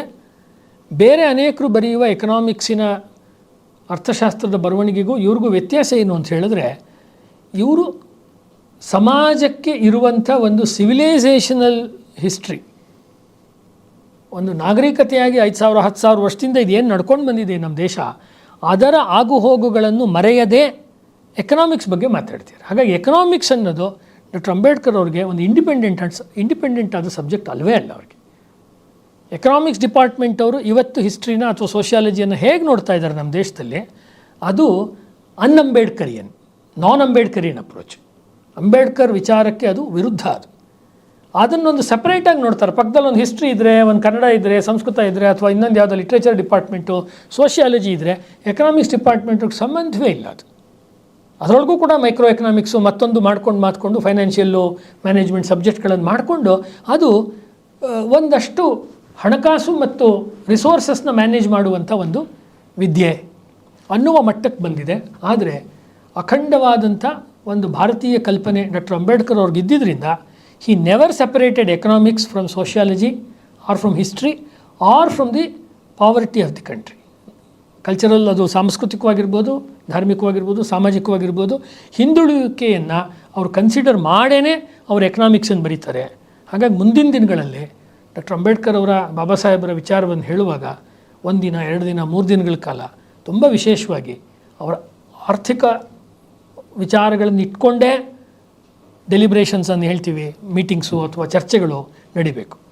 ಅದಕ್ಕೆ ಪೂರಕವಾಗಿ ಅವ್ರ ಪುಸ್ತಕಗಳನ್ನು ಹೇಳೋದಾದರೆ administration and finance of the East India company ಇವತ್ತಿಗೂ ತುಂಬ important. The evolution of provincial finance in British India, the problem of the rupee, its origin and its solution, ಇವತ್ತಿಗಂತೂ ಅದು ತುಂಬ ಪ್ರಮುಖವಾದಂಥ ಪುಸ್ತಕ. The problem of the rupee ಇವತ್ತಿಗೂ ಕೂಡ ಇದ್ರ ಬಗ್ಗೆ ನನಗೆ ನೆನಪಿರುವಂತೆ ಯಾವ ಎಕನಾಮಿಕ್ಸ್ ಡಿಪಾರ್ಟ್ಮೆಂಟ್ನವರು 1 ದಿನ 2 ದಿನ 3 ದಿನ 7 ದಿನಗಳ ಕಾಲ ಒಂದು ವಿಶೇಷವಾದ ರಾಷ್ಟ್ರೀಯ ವಿಚಾರಗೋಷ್ಠಿಗಳನ್ನು ಮಾಡಿದರು ಅಂತ ನನ್ನ ನೆನಪಿನಲ್ಲಂತೂ ಇಲ್ಲ. ಯಾಕೆ ಅಂತ ಹೇಳಿದ್ರೆ, ಅದು ಹೇಳಿದಾಗ ನಾವು ಅನುಸರಿಸಿದಂಥ ಮಿಕ್ಸೆಡ್ ಎಕಾನಮಿ, ಅಲ್ಲಿಗೆ ಬರ್ತಾ ಇದ್ದೀನಿ. ನೆಹರು ಅವ್ರ ಕಾಲದಲ್ಲಿ ತಂದಂಥ ಮಿಕ್ಸೆಡ್ ಎಕಾನಮಿ ಇದೆಯಲ್ಲ, ಒಂದು ಸ್ವಲ್ಪ ರಷ್ಯನ್ ಮಾಡಲ್ಲು, ಸ್ವಲ್ಪ ಅಮೆರಿಕನ್ ಮಾಡಲ್ಲು, ಅಂದರೆ ಸ್ವಲ್ಪ ಕ್ಯಾಪಿಟಲಿಸಮ್ಮು, ಸ್ವಲ್ಪ ಕಮ್ಯುನಿಸಮ್ಮು, ಅದೆರಡರ ಒಂದು ಸಮ್ಮಿಶ್ರ ಆರ್ಥಿಕ ನೀತಿ ಅಂತ ಯಾವ್ದು ನಾವು ಶಾಲೆಗಳಲ್ಲಿ ಓದ್ತಾ ಇದ್ವಿ. ಸಮ್ಮಿಶ್ರ ಆರ್ಥಿಕ ನೀತಿಯಿಂದ ನಮಗಾದಂಥ ನಷ್ಟಗಳೇನು ಅನ್ನೋದೆಲ್ಲ ಇಲ್ಲಿ ಬಯಲಾಗ್ಬಿಡುತ್ತೆ. ಮುಂದೆ ಇವ್ರು ಮಾಡಿದಂಥ RBI, ರಿಸರ್ವ್ ಬ್ಯಾಂಕ್ ಆಫ್ ಇಂಡಿಯಾಗೆ ಬೇಕಾದಂಥ ಬೇಸಿಕ್ ವಿಚಾರಗಳು, ಪ್ರಿಯಾಂಬಲ್ಗಳು ಏನಿದೆ, ಅದೆಲ್ಲವೂ ಕೂಡ ಅಂಬೇಡ್ಕರ್ ಅವರ ಆರ್ಥಿಕ ಚಿಂತನೆಯ ಬರವಣಿಗೆಗಳಲ್ಲೇ ಕಾಣಿಸುತ್ತೆ. ಸೊ ಹಾಗಾಗಿ he was the father of Indian economy. ಭಾರತದ ಅರ್ಥಶಾಸ್ತ್ರದ ಮುಂದಿನ ದಿನಗಳಿಗೆ ವಿ ಸೀತಾರಾಮಯ್ಯನವ್ರು ಗುರುತಿಸ್ತಾರೆ. ಕನ್ನಡದ ಪ್ರಸಿದ್ಧ ಎಕನಾಮಿಸ್ಟ್ಗಳಲ್ಲೊಬ್ಬರು ವಿ ಸಿ ಅವರು. ಅವ್ರು ಇದ್ದಿದ್ದೇ ಎಕನಾಮಿಕ್ ಪ್ರೊಫೆಸರು ಬೆಂಗಳೂರಿನಲ್ಲಿ. ಹಣ ಪ್ರಪಂಚ ಅನ್ನೋ ಪುಸ್ತಕ ಕನ್ನಡದಲ್ಲಿ ಪ್ರಾಯ ಬಂದ ಮೊದಲನೇ ಎಕನಾಮಿಕ್ಕಿನ ಪುಸ್ತಕ. ಮತ್ತೆ ಅವರು ಡಾಕ್ಟರ್ ಬಾಬಾ ಸಾಹೇಬ್ ಅಂಬೇಡ್ಕರ್ನ ಕೋಟ್ ಮಾಡೋರು ವಿ ಸೀತಾರಾಮಯ್ಯನವರು. ಇಲ್ಲೇ ಚಾಮರಾಜಪೇಟೆನಲ್ಲಿ ಅವರು ರಸ್ತೆ, ಅವ್ರ ಹೆಸರಲ್ಲೇ ಒಂದು ರಸ್ತೆ ಇದೆ. ಇನ್ನೊಬ್ಬರು ಅವರಿಗೆ ತುಂಬ ಆತ್ಮೀಯರಾಗಿದ್ದವರು ಡಿ ವಿ ಜಿ ಅವರು. ಅವರು ಕೂಡ ಡಾಕ್ಟರ್ ಅಂಬೇಡ್ಕರ್ ಅವರ ವಿಚಾರಗಳನ್ನು ತುಂಬ ಹತ್ತಿರದಿಂದ ಬಲ್ಲವರಾಗಿದ್ದರು ಡಾಕ್ಟರ್ ಅಂಬೇಡ್ಕರ್ ವಿಚಾರಗಳನ್ನು ಡಿ ವಿ ಜಿ ಅವರು. ಹಾಗೆಯೇ ಡಿ ವಿ ಜಿ ಅವರ ವಿಚಾರಗಳನ್ನು ಅಂಬೇಡ್ಕರ್ ಅವರು ತುಂಬ ಹತ್ತಿರದಿಂದ ಅಧ್ಯಯನ ಮಾಡಿದರು. D V G was a well known author to doctor B R Ambedkar. ಇದನ್ನು ಕೂಡ ಕರ್ನಾಟಕದ ಜನವಾಗಿ ನಾವು ಎಷ್ಟು ಹೈಲೈಟ್ ಮಾಡ್ಕೋಬೇಕಾಗಿತ್ತೋ ಅಷ್ಟು ಹೈಲೈಟ್ ಮಾಡ್ಕೊಳ್ತಾ ಇಲ್ಲ. ಕಾರಣ ಅವರ ಮೂಲ ಬರವಣಿಗೆಗಳನ್ನು ನಮಗೆ ನೋಡೋಕ್ಕಾಗ್ತಿಲ್ಲ. ನೋಡಿ, doctor Baba Saheb Ambedkar's writings and speeches ಇಂಗ್ಲೀಷ್ನ ಸಂಪುಟ 2, ಅದರ ಪುಟ 603ರಲ್ಲಿ ಡಿ ವಿ ಜಿಯವರ ಉಲ್ಲೇಖವನ್ನು ಡಾಕ್ಟರ್ ಅಂಬೇಡ್ಕರ್ ಅವರು ಮಾಡ್ತಾರೆ. ಎಲ್ಲಿ ಅಂತ ಹೇಳಿದ್ರೆ, ಇದು ದುಂಡು ಮೇಜಿನ ಪರಿಷತ್ತಿಗೆ ಅವ್ರು ಹೋಗಿರೋ ಸಂದರ್ಭದಲ್ಲಿ ಅವರ ಉಲ್ಲೇಖವನ್ನು ಮಾಡ್ತಾರೆ. 2ನೇ ದುಂಡು ಮೇಜಿನ ಪರಿಷತ್ ನಮಗೆ ಗೊತ್ತಿರುವಂತೆ ಅದು ಲಂಡನ್ನಲ್ಲಿ ಜರುಗಿತು. ಆವಾಗ ಅದರಲ್ಲಿ ಡಾಕ್ಟರ್ ಬಾಬಾ ಸಾಹೇಬ್ ಅಂಬೇಡ್ಕರ್ ಹೋಗಿದ್ದರು. ಮೈಸೂರಿನ ದಿವಾನರಾಗಿದ್ದಂಥ ಸರ್ ಮಿರ್ಜಾ ಇಸ್ಮಾಯಿಲ್ ಹೋಗಿದ್ದರು. ಬಿಕನೇರಿನ ಮಹಾರಾಜ, ಇನ್ನೂ ಬೇರೆಯವರೆಲ್ಲ ಭಾಗವಹಿಸಿದರು. ಇನ್ನೇನು ಮಿರ್ಜಾ ಇಸ್ಮಾಯಿಲ್ ಅವರೆಲ್ಲ ಹೋಗಿದ್ದರು ಅಂದರೆ ಡಿ ವಿ ಜಿ ಅವರು ಮತ್ತೊಬ್ಬರು ಕೊಟ್ಟಿರೋ ಇನ್ಪುಟ್ಸು ಅಲ್ಲಿ ಬಂದಿರುತ್ತೆ ಅಂತಲೇ ನೀವು ತೊಗೋಬೋದು. ವಿರಕ್ತ ರಾಷ್ಟ್ರಕ ಅನ್ನೋ ಒಂದು ಪುಸ್ತಕವನ್ನು ವೆಂಕಟರಮಣ ಅವರು ಡಿ ವಿ ಜಿಯವ್ರ ಬಗ್ಗೆ ಬರೆದಿದ್ದಾರೆ. ಅದರ ಪುಟ 269ರಲ್ಲಿ ಈ ಉಲ್ಲೇಖವನ್ನು ಕೊಡ್ತಾರೆ. ಇವಾಗ ನಾನು ಹೇಳ್ತಿರೋ ಅಂಬೇಡ್ಕರ್ ಅವರು ಡಿ ವಿ ಜಿಯವ್ರನ್ನ ಬಲ್ಲವರು ಅನ್ನೋದಕ್ಕೆ ಏನು ಅಂದರೆ, ಈ ರಾಜರ ಆಡಳಿತ ಹೋಗಬೇಕು ಅಥವಾ ರಾಜರ ಆಡಳಿತ ಮಿನಿಮಮ್ ಆಗಿದ್ದು ಪ್ರಜಾಪ್ರಭುತ್ವ ಬರಬೇಕು, ಈ ಮಹಾರಾಜರ ಸಂಸ್ಥಾನಗಳಲ್ಲಿ ಜವಾಬ್ದಾರಿಯುತ ಸರ್ಕಾರ ಬರಬೇಕು, ರೆಸ್ಪಾನ್ಸಿಬಲ್ ಗೌರ್ಮೆಂಟ್ ಬರಬೇಕು ಅಂತ ತುಂಬ ಹೋರಾಟ ಮಾಡಿದವರು ಡಿ ವಿ ಜಿಯವರೊಬ್ಬರು. ಅಂದರೆ ಪ್ರಜಾಪ್ರಭುತ್ವದ ಸ್ಥಾಪನೆಗೆ ಹಳೆ ಮೈಸೂರು ಭಾಗದಲ್ಲಿ ಹೋರಾಟ ಮಾಡಿದವರು ಡಿ ವಿ ಗುಂಡಪ್ಪನವರು. ತುಂಬ ಜನಗಳ ವಿರೋಧವನ್ನು ಕೂಡ ಅವರು ಕಟ್ಕೊಂಡ್ರು. ಅವರು ಆವಾಗ ಡಿ ವಿ ಜಿಯವರು ಈ ಹಿನ್ನೆಲೆಯಲ್ಲಿ ಭಾರತದಲ್ಲಿ ಸಂವಿಧಾನ ಮುಂದೆ ರಚನೆಯಾದಾಗ, ಇದು 1931ರಲ್ಲಿ ಡಿ ವಿ ಜಿ ಒಂದು ಪುಸ್ತಕ ಬರೀತಾರೆ. 35ರಲ್ಲಿ ನಮಗೆ ಗೌರ್ಮೆಂಟ್ ಆಫ್ ಇಂಡಿಯಾ ಆ್ಯಕ್ಟ್ ಬರುತ್ತೆ. ಆಮೇಲೆ ನಮಗೆ ಮುಂದಕ್ಕೆ ಸಂವಿಧಾನ ಇನ್ನೊಂದು 15 ವರ್ಷಗಳ ನಂತರ ಬರುತ್ತೆ. ಡಿ ವಿ ಜಿಯವರು 31ನೇ ಇಸ್ವಿನಲ್ಲಿ ಬರೆದಂಥ ಪುಸ್ತಕ ಇದೆಯಲ್ಲ, ಅದು ಇಂಗ್ಲೀಷ್ನಲ್ಲಿ ಬರೆದಿರೋ ಪುಸ್ತಕ. ಈಗ ಅದೆಲ್ಲ ಸಮಗ್ರ ಸಂಪುಟಗಳು ಬಂದಿದೆ ಈಗ ಇಂಗ್ಲೀಷ್ನಲ್ಲಿ. The states and their people in the Indian constitution. Indian constitution ಪದವನ್ನು 31ರಲ್ಲಿ ಬಳಸ್ತಾ ಇದ್ದಾರೆ ಡಿ ವಿ ಜಿ. ಅಲ್ಲಿ ಇಂಡಿಯನ್ ಕಾನ್ಸ್ಟಿಟ್ಯೂಷನ್ ಇಲ್ಲ, ಇನ್ನೂ ಗಮನಿಸಬೇಕು. ಡಿ ವಿ ಜಿ ಒಬ್ಬರು ದೊಡ್ಡ political thinker. D V G ಭಾರತದ ಸಂವಿಧಾನದಲ್ಲಿ ರಾಜ್ಯಗಳು ಮತ್ತು ಅವುಗಳ ಜನತೆ ಅನ್ನೋದು ಆ ಪುಸ್ತಕದ ಹೆಸರು. ಸಣ್ಣ ಪುಸ್ತಕ, ಒಂದು ಪ್ಯಾಂಪ್ಲೆಟ್ ಥರ ಪುಸ್ತಕ. ಅದು ಪ್ರಿಂಟ್ ಆಗಿದೆ. ಅದು ನಾನೇ ಬರೆದಿರೋ ಪ್ರಕಾರ ಈ ಪುಸ್ತಕನ ಯಾರು ಮಹಾರಾಷ್ಟ್ರದ ವ್ಯಕ್ತಿ ಅಥವಾ ಬಂಗಾಳಿ ವ್ಯಕ್ತಿ ಬರೆದಿದ್ದರೆ, ಮುಖರ್ಜಿನೋ ಚಟರ್ಜಿನೋ ಈ ಥರ, ಅವರೊಬ್ಬರು ಇಂಟರ್ನ್ಯಾಷನಲ್ ದೊಡ್ಡ ಥಿಂಕರ್ ಆಗಿಬಿಟ್ಟಿರೋರು. ಡಿ ವಿ ಜಿ ಬರೆದಿದ್ದರಿಂದ ಅವ್ರು ಬಸವನಗುಡಿಲೇ ಇದ್ದಾರೆ ಇನ್ನೂ. ಅದರೊಳಗಡೆ ಅವಾಗ ಹೇಳಿದಂಥ ವಾಲ್ಯೂಮ್ ನಂಬರ್ 2ನಲ್ಲಿ ಬಾಬಾ ಸಾಹೇಬ್ ಅಂಬೇಡ್ಕರ್ ಅವರು ಈ ಪ್ರಾಂತೀಯ ರಾಜ್ಯಗಳ ಪರಿಸ್ಥಿತಿಯನ್ನು ಎಕ್ಸ್ಪ್ಲೈನ್ ಮಾಡ್ತಾ ಅಲ್ಲಿ ಲಂಡನ್ನಲ್ಲಿ ಡಿ ವಿ ಜಿಯವ್ರ ಮಾತುಗಳನ್ನು ಕೋಟ್ ಮಾಡ್ತಾರೆ. ನಾನು ಅದನ್ನು ಹೇಳ್ತಾ ಇದ್ದೀನಿ. ಇದೆಲ್ಲ ಹೇಳ್ತಿರೋದು ಡಾಕ್ಟರ್ ಬಾಬಾ ಸಾಹೇಬ್ ಅವ್ರ ಮಾತುಗಳು. ಮಾನ್ಯ ಲಾರ್ಡ್ ಚಾನ್ಸಲರ್ ಅವರೇ, ನಾನು ಈ ಪ್ರಶ್ನೆಯನ್ನು ಭಾರತೀಯ ಫೆಡರೇಷನ್ನಿನ ಘಟಕಗಳಾಗುವ ರಾಜ್ಯಗಳ ಸಂಖ್ಯೆಯನ್ನು ನೋಡಿ ಗಲಿಬಿಲಿಗೊಂಡು ಎತ್ತಿಲ್ಲ. ನನ್ನ ಮನಃಶಾಂತಿಯನ್ನು ಕದಡುತ್ತಿರುವ ವಿಷಯವೇನೆಂದರೆ, ಭಾರತದ ಭಾವಿ ಫೆಡರೇಷನ್ನಿನ ಘಟಕವೆಂದು ಪ್ರತಿಯೊಂದು ಭಾರತೀಯ ಸಂಸ್ಥಾನವನ್ನು ಅದು ಆಧುನಿಕ ನಾಗರಿಕತೆಯ ಭಾರವನ್ನು ಹೊರಲು ಸಮರ್ಥವಾಗಿದೆಯೇ ಇಲ್ಲವೇ ಅನ್ನುವ ಪ್ರಶ್ನೆ ಏನೇ ಇದ್ದರೂ ನಾವು ಪ್ರತಿಯೊಂದನ್ನು ಒಂದು ಸ್ವತಂತ್ರ ಘಟಕವೆಂದು ಒಪ್ಪುತ್ತೇವೆಯೇ, ಅಥವಾ ಕನಿಷ್ಠ ಅತ್ಯಂತ ಕನಿಷ್ಠ ಮಟ್ಟದ ಸತ್ವವಿದ್ದ ಘಟಕಗಳ ಆಗಬಹುದಾದಂಥ ಘಟಕಗಳನ್ನು ನಾವು ಫೆಡರೇಷನ್ನಲ್ಲಿ ಸೇರಿಸಿಕೊಳ್ಳಲು ಸಿದ್ಧವಾಗಿದ್ದೇವೆಯೇ? ಭಾರತೀಯ ರಾಜ್ಯಗಳ ಪ್ರಶ್ನೆಯ ಬಗ್ಗೆ ನಾವು ಚರ್ಚಿಸುತ್ತಿರುವಾಗ ಬೇರೆ ಬೇರೆ ರಾಜ್ಯಗಳಲ್ಲಿರುವ ಬೇರೆ ಬೇರೆ ರೀತಿಯ ಹಲವಾರು ಸ್ವರೂಪದ ಪರಿಸ್ಥಿತಿಗಳ ಬಗ್ಗೆ ನನಗೆ ಖಚಿತವಾಗಿದೆ. ಮಾನ್ಯ ಲಾರ್ಡ್ ಚಾನ್ಸಲರ್ ಅವರೇ, ತಮ್ಮ ಅನುಮತಿಯಿಂದ ಭಾರತದ ರಾಜ್ಯಗಳ ಪರಿಸ್ಥಿತಿಯನ್ನು ವರ್ಣಿಸುವ ಶ್ರೀ ಡಿ ವಿ ಗುಂಡಪ್ಪನವರ ಭಾರತ ಸಂವಿಧಾನದಲ್ಲಿ ರಾಜ್ಯಗಳು ಮತ್ತು ಅವುಗಳ ಜನತೆ ಎಂಬ ಒಂದು ಚಿಕ್ಕ ಪ್ಯಾರಾವನ್ನು ನಾನು ಓದಲು ಬಯಸುತ್ತೇನೆ. ಅದು ನಿಜಸ್ಥಿತಿಯೇ ಇರುತ್ತದೆ. ಅವರು ಕೊಡುವ ಕೋಷ್ಟಕವನ್ನು ಇಲ್ಲಿ ತಮ್ಮ ಮುಂದಿಟ್ಟು ತಮಗೆ ತೊಂದರೆ ಕೊಡಲು ನಾನು ಇಷ್ಟಪಡುವುದಿಲ್ಲ, ಅವರ ಟೀಕೆಗಳನ್ನು ಮಾತ್ರ ಓದುತ್ತೇನೆ ಅಂತ ಅವರು ಕೋಟ್ ಮಾಡ್ತಾರೆ. ಅಂದರೆ ನೀವು ಅನೇಕ ರಾಜ್ಯಗಳನ್ನೆಲ್ಲ ಕಾನ್ಸ್ಟಿಟ್ಯೂಷನ್ ಒಳಗಡೆ ತರಬೇಕಾದ್ರೆ ಅಲ್ಲಿ ಒಂದೊಂದು ರಾಜ್ಯಗಳಿಗೆ ಏನು ಹಕ್ಕಿರುತ್ತೆ, ದೊಡ್ಡ ರಾಜ್ಯಗಳಿಗಿರುವಷ್ಟು ಹಕ್ಕು ಬಾಧ್ಯತೆಗಳು ಸಣ್ಣ ರಾಜ್ಯಗಳಿಗೂ ಇರುತ್ತಾ. 10 ಹಳ್ಳಿ ಇರೋದು ಒಂದು ರಾಜ್ಯ ಇದೆ, 100 ಹಳ್ಳಿ ಇರೋದು ಒಂದು ರಾಜ್ಯ ಇತ್ತು ಆ ಕಾಲದಲ್ಲಿ. ಅವರು ಬೊಕ್ಕಸಕ್ಕೆ ಎಷ್ಟು ಕೊಡಬೇಕು, ಈಕ್ವಲಾಗಿ ಕೊಡೋಕ್ಕಾಗತ್ತಾ? ಹಾಗೊಂದು ಯೂನಿಫಾರ್ಮ್ ಮಾಡಿದ್ರೆ ಎಲ್ಲಿ ಕೊಡೋಕ್ಕಾಗತ್ತೆ ಅವ್ರಿಗೆ? ಹಾಗಾದ್ರೆ ಅವ್ರು ಕೊಡಲ್ಲ ಅಂದರೆ ಅವ್ರು ಕೊಡುವ ಸವಲತ್ತುಗಳಲ್ಲಿ ಅವ್ರು ಕೊಡ್ತಾ ಇಲ್ಲ ತೆರಿಗೆಯನ್ನು ಅಂತ ಹೇಳಿದ್ರೆ ಕಡಿಮೆ ಮಾಡ್ತೀರಾ ನೀವು, ಆವಾಗ ಅದು ಡೆಮಾಕ್ರೆಟಿಕ್ಕಾಗಿ ಕರೆಕ್ಟ್ ಆಗೋದಿಲ್ಲ. ಈ ಥರದ ತೊಡಕುಗಳಿದೆ. ತುಂಬ ಬಡತನದಲ್ಲಿ ಇರುವಂಥ ಭಾರತದ ರಾಜ್ಯಗಳಿದ್ದಾವೆ, ಮಹಾರಾಜರ ಸಂಸ್ಥಾನಗಳಿದ್ದಾವೆ. ಮಹಾರಾಜ ಅಂತ ಹೇಳಿದ್ರೆ ಪಾಪ ಅವನಿಗೆ ಬಾಡಿಗೆ ಮನೆ ಕಟ್ಟಕ್ಕೆ ದುಡ್ಡಿಲ್ಲ ಪ್ಯಾಲೇಸ್ಗೆ, ಆ ಥರ ಮಹಾರಾಜರುಗಳು ಇದ್ದರು ಪಾಪ ಆ ಕಾಲದಲ್ಲಿ. ನಿಜವಾಗ್ಲೂ ಸಮೃದ್ಧಿಯಿಂದ ಇರುವಂಥ ಮಹಾರಾಜರ ಸಂಸ್ಥಾನಗಳು ಇತ್ತು. ಆ ಮಹಾರಾಜರ ಸಂಸ್ಥಾನಗಳ ಕಷ್ಟ ಸುಖಗಳನ್ನು DVG ಅವರು ಅರ್ಥ ಮಾಡ್ಕೊಂಡು ಪುಸ್ತಕ ಬರೆದಿದ್ದಾರೆ.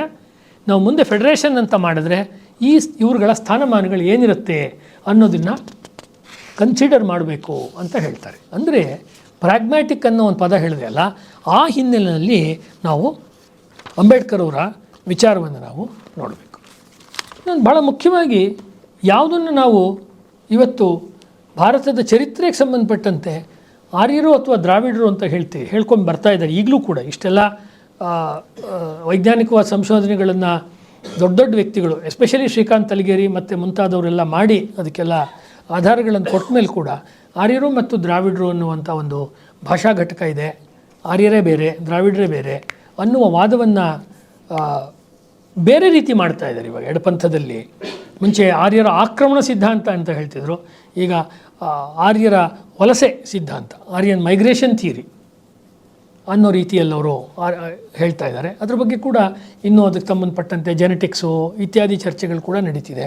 ಇದರ ಹಿನ್ನೆಲೆಯಲ್ಲಿ ಭಾಳ ಹಿಂದೆಯೇ ಭಾರತದಲ್ಲಿ ಇರುವಂಥ ಆರ್ಯ ಅಥವಾ ದ್ರಾವಿಡ ಅನ್ನುವುದನ್ನು ನಾವು ಜನಾಂಗವಾಚಕವಾಗಿ ತಗೊಳ್ಬಾರ್ದು ಅಂತ ಹೇಳಿದಂಥ ಕೆಲವರು ಆ ಕಾಲದಲ್ಲಿ. ಅವ್ರ ಪೈಕಿ ಸ್ವಾತಂತ್ರ್ಯ ಪೂರ್ವದಲ್ಲೇ ಡಾಕ್ಟರ್ ಬಾಬಾ ಸಾಹೇಬ್ ಅಂಬೇಡ್ಕರ್ ಅವರೊಬ್ಬರು. ನಮಗೆ ನೆನಪಿರುವಂತೆ ಉತ್ತರ ಪ್ರದೇಶದ ಮುಖ್ಯಮಂತ್ರಿಗಳಾಗಿದ್ದ ಸಂಪೂರ್ಣಾನಂದರು ಅದನ್ನು ಹೇಳ್ತಾರೆ. ಆರ್ಯೋಂಕಾ ದೇಶ್ ಭಾರತ್ ಅನ್ನೋ ಪುಸ್ತಕದಲ್ಲಿ ಅವರು ಹೇಳ್ತಾರೆ. ಮತ್ತು ಆರ್ಯರು ಭಾರತದಲ್ಲಿ ಆಮೇಲೆ ಬಂದರು, ಅವರು ಟಿಬೆಟಲ್ಲಿ ಮುಂಚೆ ಇದ್ದರು ಅನ್ನೋ ವಾದವನ್ನು ದಯಾನಂದ ಸರಸ್ವತಿಗಳು ಹೇಳ್ತಾರೆ. ಅದೊಂದು ಭಾಳ ವಿಶೇಷವಾದ ವಾದವನ್ನು ಆರ್ಯ ಸಮಾಜದವ್ರು ಹೇಳ್ತಾರೆ. ಆ ವಿಚಾರವನ್ನು ಕೂಡ ಅಂಬೇಡ್ಕರ್ ಅವರು ಚರ್ಚೆ ಮಾಡಿ ಅದನ್ನು ಒಪ್ಪೋದಿಲ್ಲ. ತಿಲಕರು ಆರ್ಯರು Arctic home of the Vedas, ಅವರು ಆರ್ಕ್ಟಿಕ್ಕಿಂದ ಬಂದರು ಅಂತ ಹೇಳ್ತಾರೆ. ಅದನ್ನು ಕೂಡ ಅವರು ಒಪ್ಪೋದಿಲ್ಲ. ಭಾರತದಲ್ಲಿ ಇರತಕ್ಕಂಥ ಯಾವುದೇ ಪ್ರದೇಶದ ಜನಗಳ ಮೂಗು, ಕಣ್ಣು, ಹುಬ್ಬು ಇವುಗಳನ್ನೆಲ್ಲ ನೀವು ಹೋಲಿಕೆ ಮಾಡಿ ನೋಡಿದ್ರೆ ಅದು ಖಂಡಿತವಾಗ್ಲೂ ವಿದೇಶಿ ತಳಿಯಿಂದ ಬಂದಂಥ ಜನಗಳಿಗಿಂತ ಕಂಪ್ಲೀಟಾಗಿ ಅದು ಬೇರೆಯೇ ಇದೆ ಅನ್ನುವುದನ್ನು ಅವರು ಮತ್ತೆ ಮತ್ತೆ ಅವರ ಬರವಣಿಗೆಯಲ್ಲಿ ತೋರಿಸ್ಕೊಡ್ತಾರೆ. ಹೀಗಾಗಿ ಇದು ಆರ್ಯರ ವಿಚಾರಕ್ಕೆ, ಆರ್ಯರ ಆಕ್ರಮಣಕ್ಕೆ ಸಂಬಂಧಪಟ್ಟಂತೆ ಅಂಬೇಡ್ಕರ್ ಅವರು ತುಂಬ ವಿಶೇಷವಾದಂಥ ಅಧ್ಯಯನವನ್ನು ಮಾಡಿದರು. ಅಂದರೆ ಎಷ್ಟು ವಿಷಯಗಳ ಮೇಲೆ ಅವರು ಬೆಳಕು ಚೆಲ್ಲುವ ಪ್ರಯತ್ನವನ್ನು ಪ್ರಾಮಾಣಿಕವಾಗಿ ಮಾಡಿದ್ರು ಅಂದರೆ ಅದನ್ನೇ ನಿಮ್ಗೆ ಹೇಳಿದ್ದು ನಾನು. ಇದೆಲ್ಲವೂ ಕೂಡ 50-60 ದಶಕದಲ್ಲೇ ಹೈಲೈಟ್ ಆಗಿದ್ದಿದ್ರೆ ನಮ್ಮ ದೇಶದ ಸಾಂಸ್ಕೃತಿಕ ಚಳುವಳಿಯ ಸ್ವರೂಪ ಅಥವಾ ಸಾಮಾಜಿಕ ವಿಚಾರಗಳನ್ನು ನಾವು ಇದುವರೆಗೂ ತೊಗೊಂಡು ಬಂದಿರೋ ಸ್ವರೂಪ ಖಂಡಿತ ಬೇರೆ ಆಗ್ತಿತ್ತು. ಅಥವಾ ನಿಜವಾಗಲೂ ರಿಸರ್ವೇಷನ್ ಅನ್ನುವುದು ಆವಾಗಲೇ ಜಾರಿಗೆ ಬರೋದಕ್ಕೆ ಸಾಧ್ಯ ಆಗಿರ್ತಿತ್ತು 50-60 ದಶಕದಲ್ಲಿ. ಅದು 89-90 ತನಕ ಸರಿಯಾದ ರೀತಿಯಲ್ಲಿ ಅದು ಜಾರಿಗೆ ಬರಲಿಕ್ಕೆ ಆಗಲೇ ಇಲ್ಲ. ಕಾರಣ ಅಂತ ಹೇಳಿದ್ರೆ ಕಾಮನ್ ಮೈಂಡ್ ಸೆಟ್ ಇರೋರಿಗೆ ನಾವು ಭಿನ್ನ ಭಿನ್ನ ಅನ್ನುವಂಥ ಒಂದು ಭ್ರಮೆ ಉಂಟಾಗುವ ವಾತಾವರಣ ಕಾಂಗ್ರೆಸ್ನ ಇಬ್ಬರು ಮಹಾನ್ ನಾಯಕರ ಕಾಲಘಟ್ಟದಲ್ಲಿ ನಡೀತು. ಅದು ನೆಹರು ಅವರು ಮತ್ತು ಇಂದಿರಾ ಗಾಂಧಿಯವರ ಕಾಲಘಟ್ಟದಲ್ಲಿ ಅದು ನಡೀತು. ಭಾರತದ ಮೇಲೆ ಆರ್ಯ ಕುಲದವರ ಆಕ್ರಮಣದ ಬಗ್ಗೆ ವೇದಗಳಲ್ಲಿ ಎಲ್ಲೂ ಹೇಳಿಲ್ಲ. ದಾಸರು ಹಾಗೂ ದಸ್ಯುಗಳು ಭಾರತದ ಮೂಲ ಆರ್ಯರು ಸೋಲಿಸಿದರು ಎಂದಾಗಲಿ ವೇದಗಳಲ್ಲಿ ಎಲ್ಲಿಯೂ ಹೇಳಿಲ್ಲ ಅಂತ ಅವರು ಬಹಳ ದೀರ್ಘವಾಗಿ ಬೇರೆ ಬೇರೆ ಮಾತುಗಳಲ್ಲಿ ಅವರು ತಮ್ಮ ಬರವಣಿಗೆಗಳಲ್ಲಿ ತೋರಿಸ್ತಾರೆ. ಅದನ್ನು ಕೂಡ ನಾವು ನೋಡಬಹುದು. ವೇದದಲ್ಲಿ ಆರ್ಯರು ಅನ್ನುವಂಥ ಯಾವುದೇ ಕುಲದ ಬಗ್ಗೆ ಹೇಳಿಲ್ಲ. ಆರ್ಯ ಕುಲದವರು ಭಾರತದ ಮೇಲೆ ದಾಳಿ ಮಾಡಿದ ವಿಚಾರ ಅದರಲ್ಲಿಲ್ಲ. ದಸ್ಯುಗಳನ್ನು ಅವರು ಸೋಲಿಸಿದ್ರು ಅನ್ನೋ ರೀತಿ ವಿಚಾರಗಳು ಬಂದಿಲ್ಲ.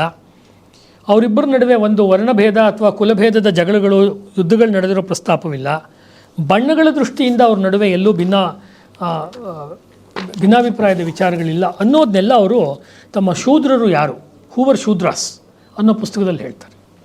ಕೆಲವು ಸತಿ ಏನಾಗ್ಬಿಡುತ್ತೆ ಅಂದರೆ ಅಂಬೇಡ್ಕರ್ ಅವರು ಬರೆದಿರುವ 5 ಅಥವಾ 6 ಬಹಳ ಮುಖ್ಯ ಪುಸ್ತಕಗಳು ಸಮಾಜದ ಬೇರೆ ಬೇರೆ ವೈಚಾರಿಕ ವಲಯಗಳಲ್ಲಿ ಅದೇನೋ ಒಂದು ರೀತಿ ಹಿಸ್ಸೆ ಆಗಿಬಿಟ್ಟಿದೆ, ಒಂಥರ ಹಂಚ್ಕೊಂಡ್ಬಿಟ್ಟಿದ್ದಾರೆ. ಒಂದು ವಲಯದವರಿಗೆ ಅವರ ಪಾಕಿಸ್ತಾನಕ್ಕೆ ಸಂಬಂಧಪಟ್ಟ ಪುಸ್ತಕ ತುಂಬ ಇಷ್ಟ, ಅವರ ಅಸ್ಪೃಶ್ಯತೆ ಬಗ್ಗೆ ಅಥವಾ ಬೌದ್ಧ ವಿಚಾರದ ಬಗ್ಗೆ ಮಾತಾಡಿದ ಪುಸ್ತಕ ತುಂಬ ಇಷ್ಟ ಇಲ್ಲ ಅಂತ ನಾನು ಹೇಳಲ್ಲ, ಅದನ್ನು ಚರ್ಚೆಗೆ ಒಳಪಡಿಸೋಕ್ಕೆ ಇಷ್ಟಪಡಲ್ಲ. ಅಥವಾ ಇನ್ನೊಂದು ವಲಯದಲ್ಲಿ ಅವರು ಬುದ್ಧಿಸಮ್ ಬಗ್ಗೆ ಹೇಳಿರೋ ರೈಟಿಂಗ್ಸು ಅದು ಭಾಳ ಇಷ್ಟ ಆಗುತ್ತೆ. ಆದರೆ ಬುದ್ಧ ಅನ್ನೋನು ಕಾರ್ಲ್ ಮಾರ್ಕ್ಸ್ಗಿಂತ ಶ್ರೇಷ್ಠ ವ್ಯಕ್ತಿ ಅಂತ ಹೇಳಿರೋದು ಆ ವಲಯದಲ್ಲಿ ತಿರಸ್ಕಾರಕ್ಕೆ ಒಳಗಾಗುತ್ತೆ. ಯಾರು ಕಾರ್ಲ್ ಮಾರ್ಕ್ಸಿನ ವಿಚಾರವನ್ನು ವಿರೋಧ ಮಾಡಬೇಕು ಅಂತ ಇರ್ತಾರೆ, ಅವ್ರು ಮಾಡೋಣ ಅಂತ ಹೋಗೋ ಹೊತ್ತಿಗೆ ಇವರು ಬುದ್ಧನ್ನ ಅಲ್ಲಿ ಪರ್ಯಾಯವಾಗಿ ಹೇಳ್ತಾ ಇರೋದ್ರಿಂದ ಅದನ್ನು ಹೆಂಗೆ ಡೈಜೆಸ್ಟ್ ಮಾಡ್ಕೊಳ್ಳೋದು ಅನ್ನುವ ಸಮಸ್ಯೆ. ಅಂದರೆ Ambedkar is very difficult to digest. ಯಾಕೆಂದರೆ ಅವರು ಒಂದೊಂದು ವಿಷಯದಲ್ಲಿ ಆಳವಾಗಿ ಹೋಗಿ ಅವರ ಪೊಸಿಷನ್ಸ್ಗಳನ್ನು ಕೊಟ್ಟಿರೋದ್ರಿಂದ ನಾವು ಇದೊಂದು 10,000 ವರ್ಷಗಳ ಸುದೀರ್ಘವಾದ ಸನಾತನ ಧಾರೆ ಪರಂಪರೆ ಅಂತ ಒಪ್ಕೊಂಡ್ರೆ ಮಾತ್ರ, ಒಂದು ಧರ್ಮ ಅದಕ್ಕಿಂತಲೂ ಆಳವಾಗಿ ಅಧ್ಯಾತ್ಮದಲ್ಲಿ ಬೇರೂರಿರುವಂಥ ಸಂಪ್ರದಾಯ ಅಂತ ಒಪ್ಕೊಂಡ್ರೆ ಮಾತ್ರ ಅಂಬೇಡ್ಕರ್ ಅವ್ರ ಜೊತೆಗೆ ನಾವು ಪ್ರಾಮಾಣಿಕವಾದ ಮುಖಾಮುಖಿಯನ್ನು ಮಾಡೋಕ್ಕಾಗತ್ತೆ. ಇಲ್ಲ ಅಂದರೆ ಲೆಫ್ಟ್, ಸೆಂಟರ್ ಅಥವಾ ರೈಟ್ ಅನ್ನೋರು ಅವರವರಿಗೆ ಬೇಕಾಗಿರೋ ಭಾಗದ ಅಂಬೇಡ್ಕರ್ ಲಿಟ್ರೇಚರ್ನ ಮಾತ್ರ ಅವರು ತಗೊಳ್ತಾರೆ. ಬಹುತೇಕ ಅದೇ ಕೂಡ ಆಗ್ತಾ ಇರೋದು. ಆದರೆ ಆ ಪರಿಸ್ಥಿತಿ ಬದಲಾಗುತ್ತೆ ಅನ್ನೋದು ಕೂಡ ನಿಜವೇ. ಬದಲಾಗೋದಾದರೆ ಅದು ರಾಷ್ಟ್ರೀಯವಾದಿ ವಿಚಾರ ಹೇಳೋರ ಕಡೆಯಿಂದನೇ ಬದಲಾಗಬೇಕು. ಯಾಕೆಂದರೆ ರಾಷ್ಟ್ರೀಯ ವಿಚಾರ ಹೇಳೋರಿಗೆ ಬುದ್ಧನೂ ಒಂದೇ, ಶಂಕರಾಚಾರ್ಯರು ಒಂದೇ, ಅಂಬೇಡ್ಕರು ಬೇಕು, ರಾಮಾನುಜರು ಬೇಕು, ಅಥವಾ ಇನ್ನೇ ಯಾವುದೇ ರಾಷ್ಟ್ರೀಯ ವಿಚಾರವನ್ನು ಹೇಳೋರ ಬಗ್ಗೆ ಏನು ವಿರೋಧ ಬರೋದಿಲ್ಲ.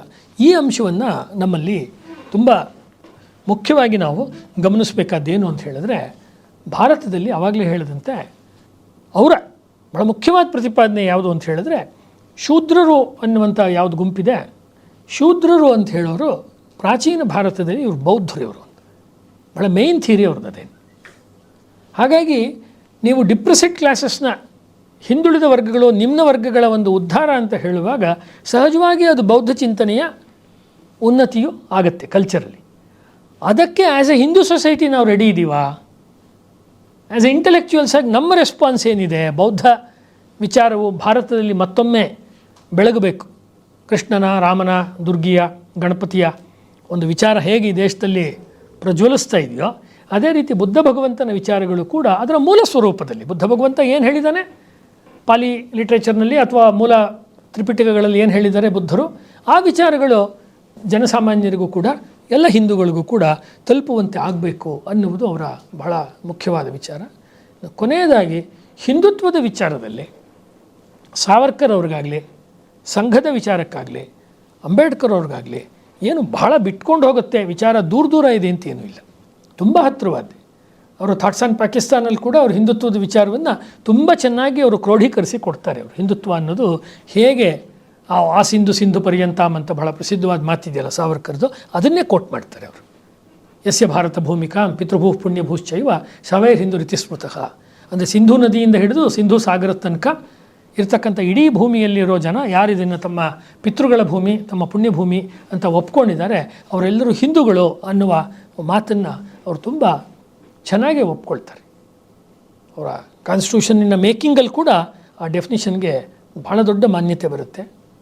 ಮತ್ತು ನಮ್ಮ ಸ್ನೇಹಿತರಾದ ಪ್ರವೀಣ್ ಅವರು ಮತ್ತು ಸುಧಾಕರ್ ಅವರು ಅನೇಕ ಕಡೆ ಪ್ರತಿಪಾದಿಸಿದಂತೆ ಅವರು ಸಂವಿಧಾನ ರಚನೆಯನ್ನು ಮಾಡೋ ಸಮಯದಲ್ಲಿ ಅವರು ಹಿಂದುವಾಗೇ ಇದ್ದರು. ಬೌದ್ಧರು ಹಿಂದೂಗಳಲ್ಲ ಅಂತ ನಾನು ಹೇಳ್ತಿಲ್ಲ, ಯಾವ ಅರ್ಥದಲ್ಲಿ ಮಾಮೂಲಿಯಾಗಿ ಹಿಂದೂ ಅಂತ ಪದ ಬಳಸ್ತಾ ಇದ್ದೀವಿ. ಹಾಗಾಗಿ constitution was given by Hindu Ambedkar to India.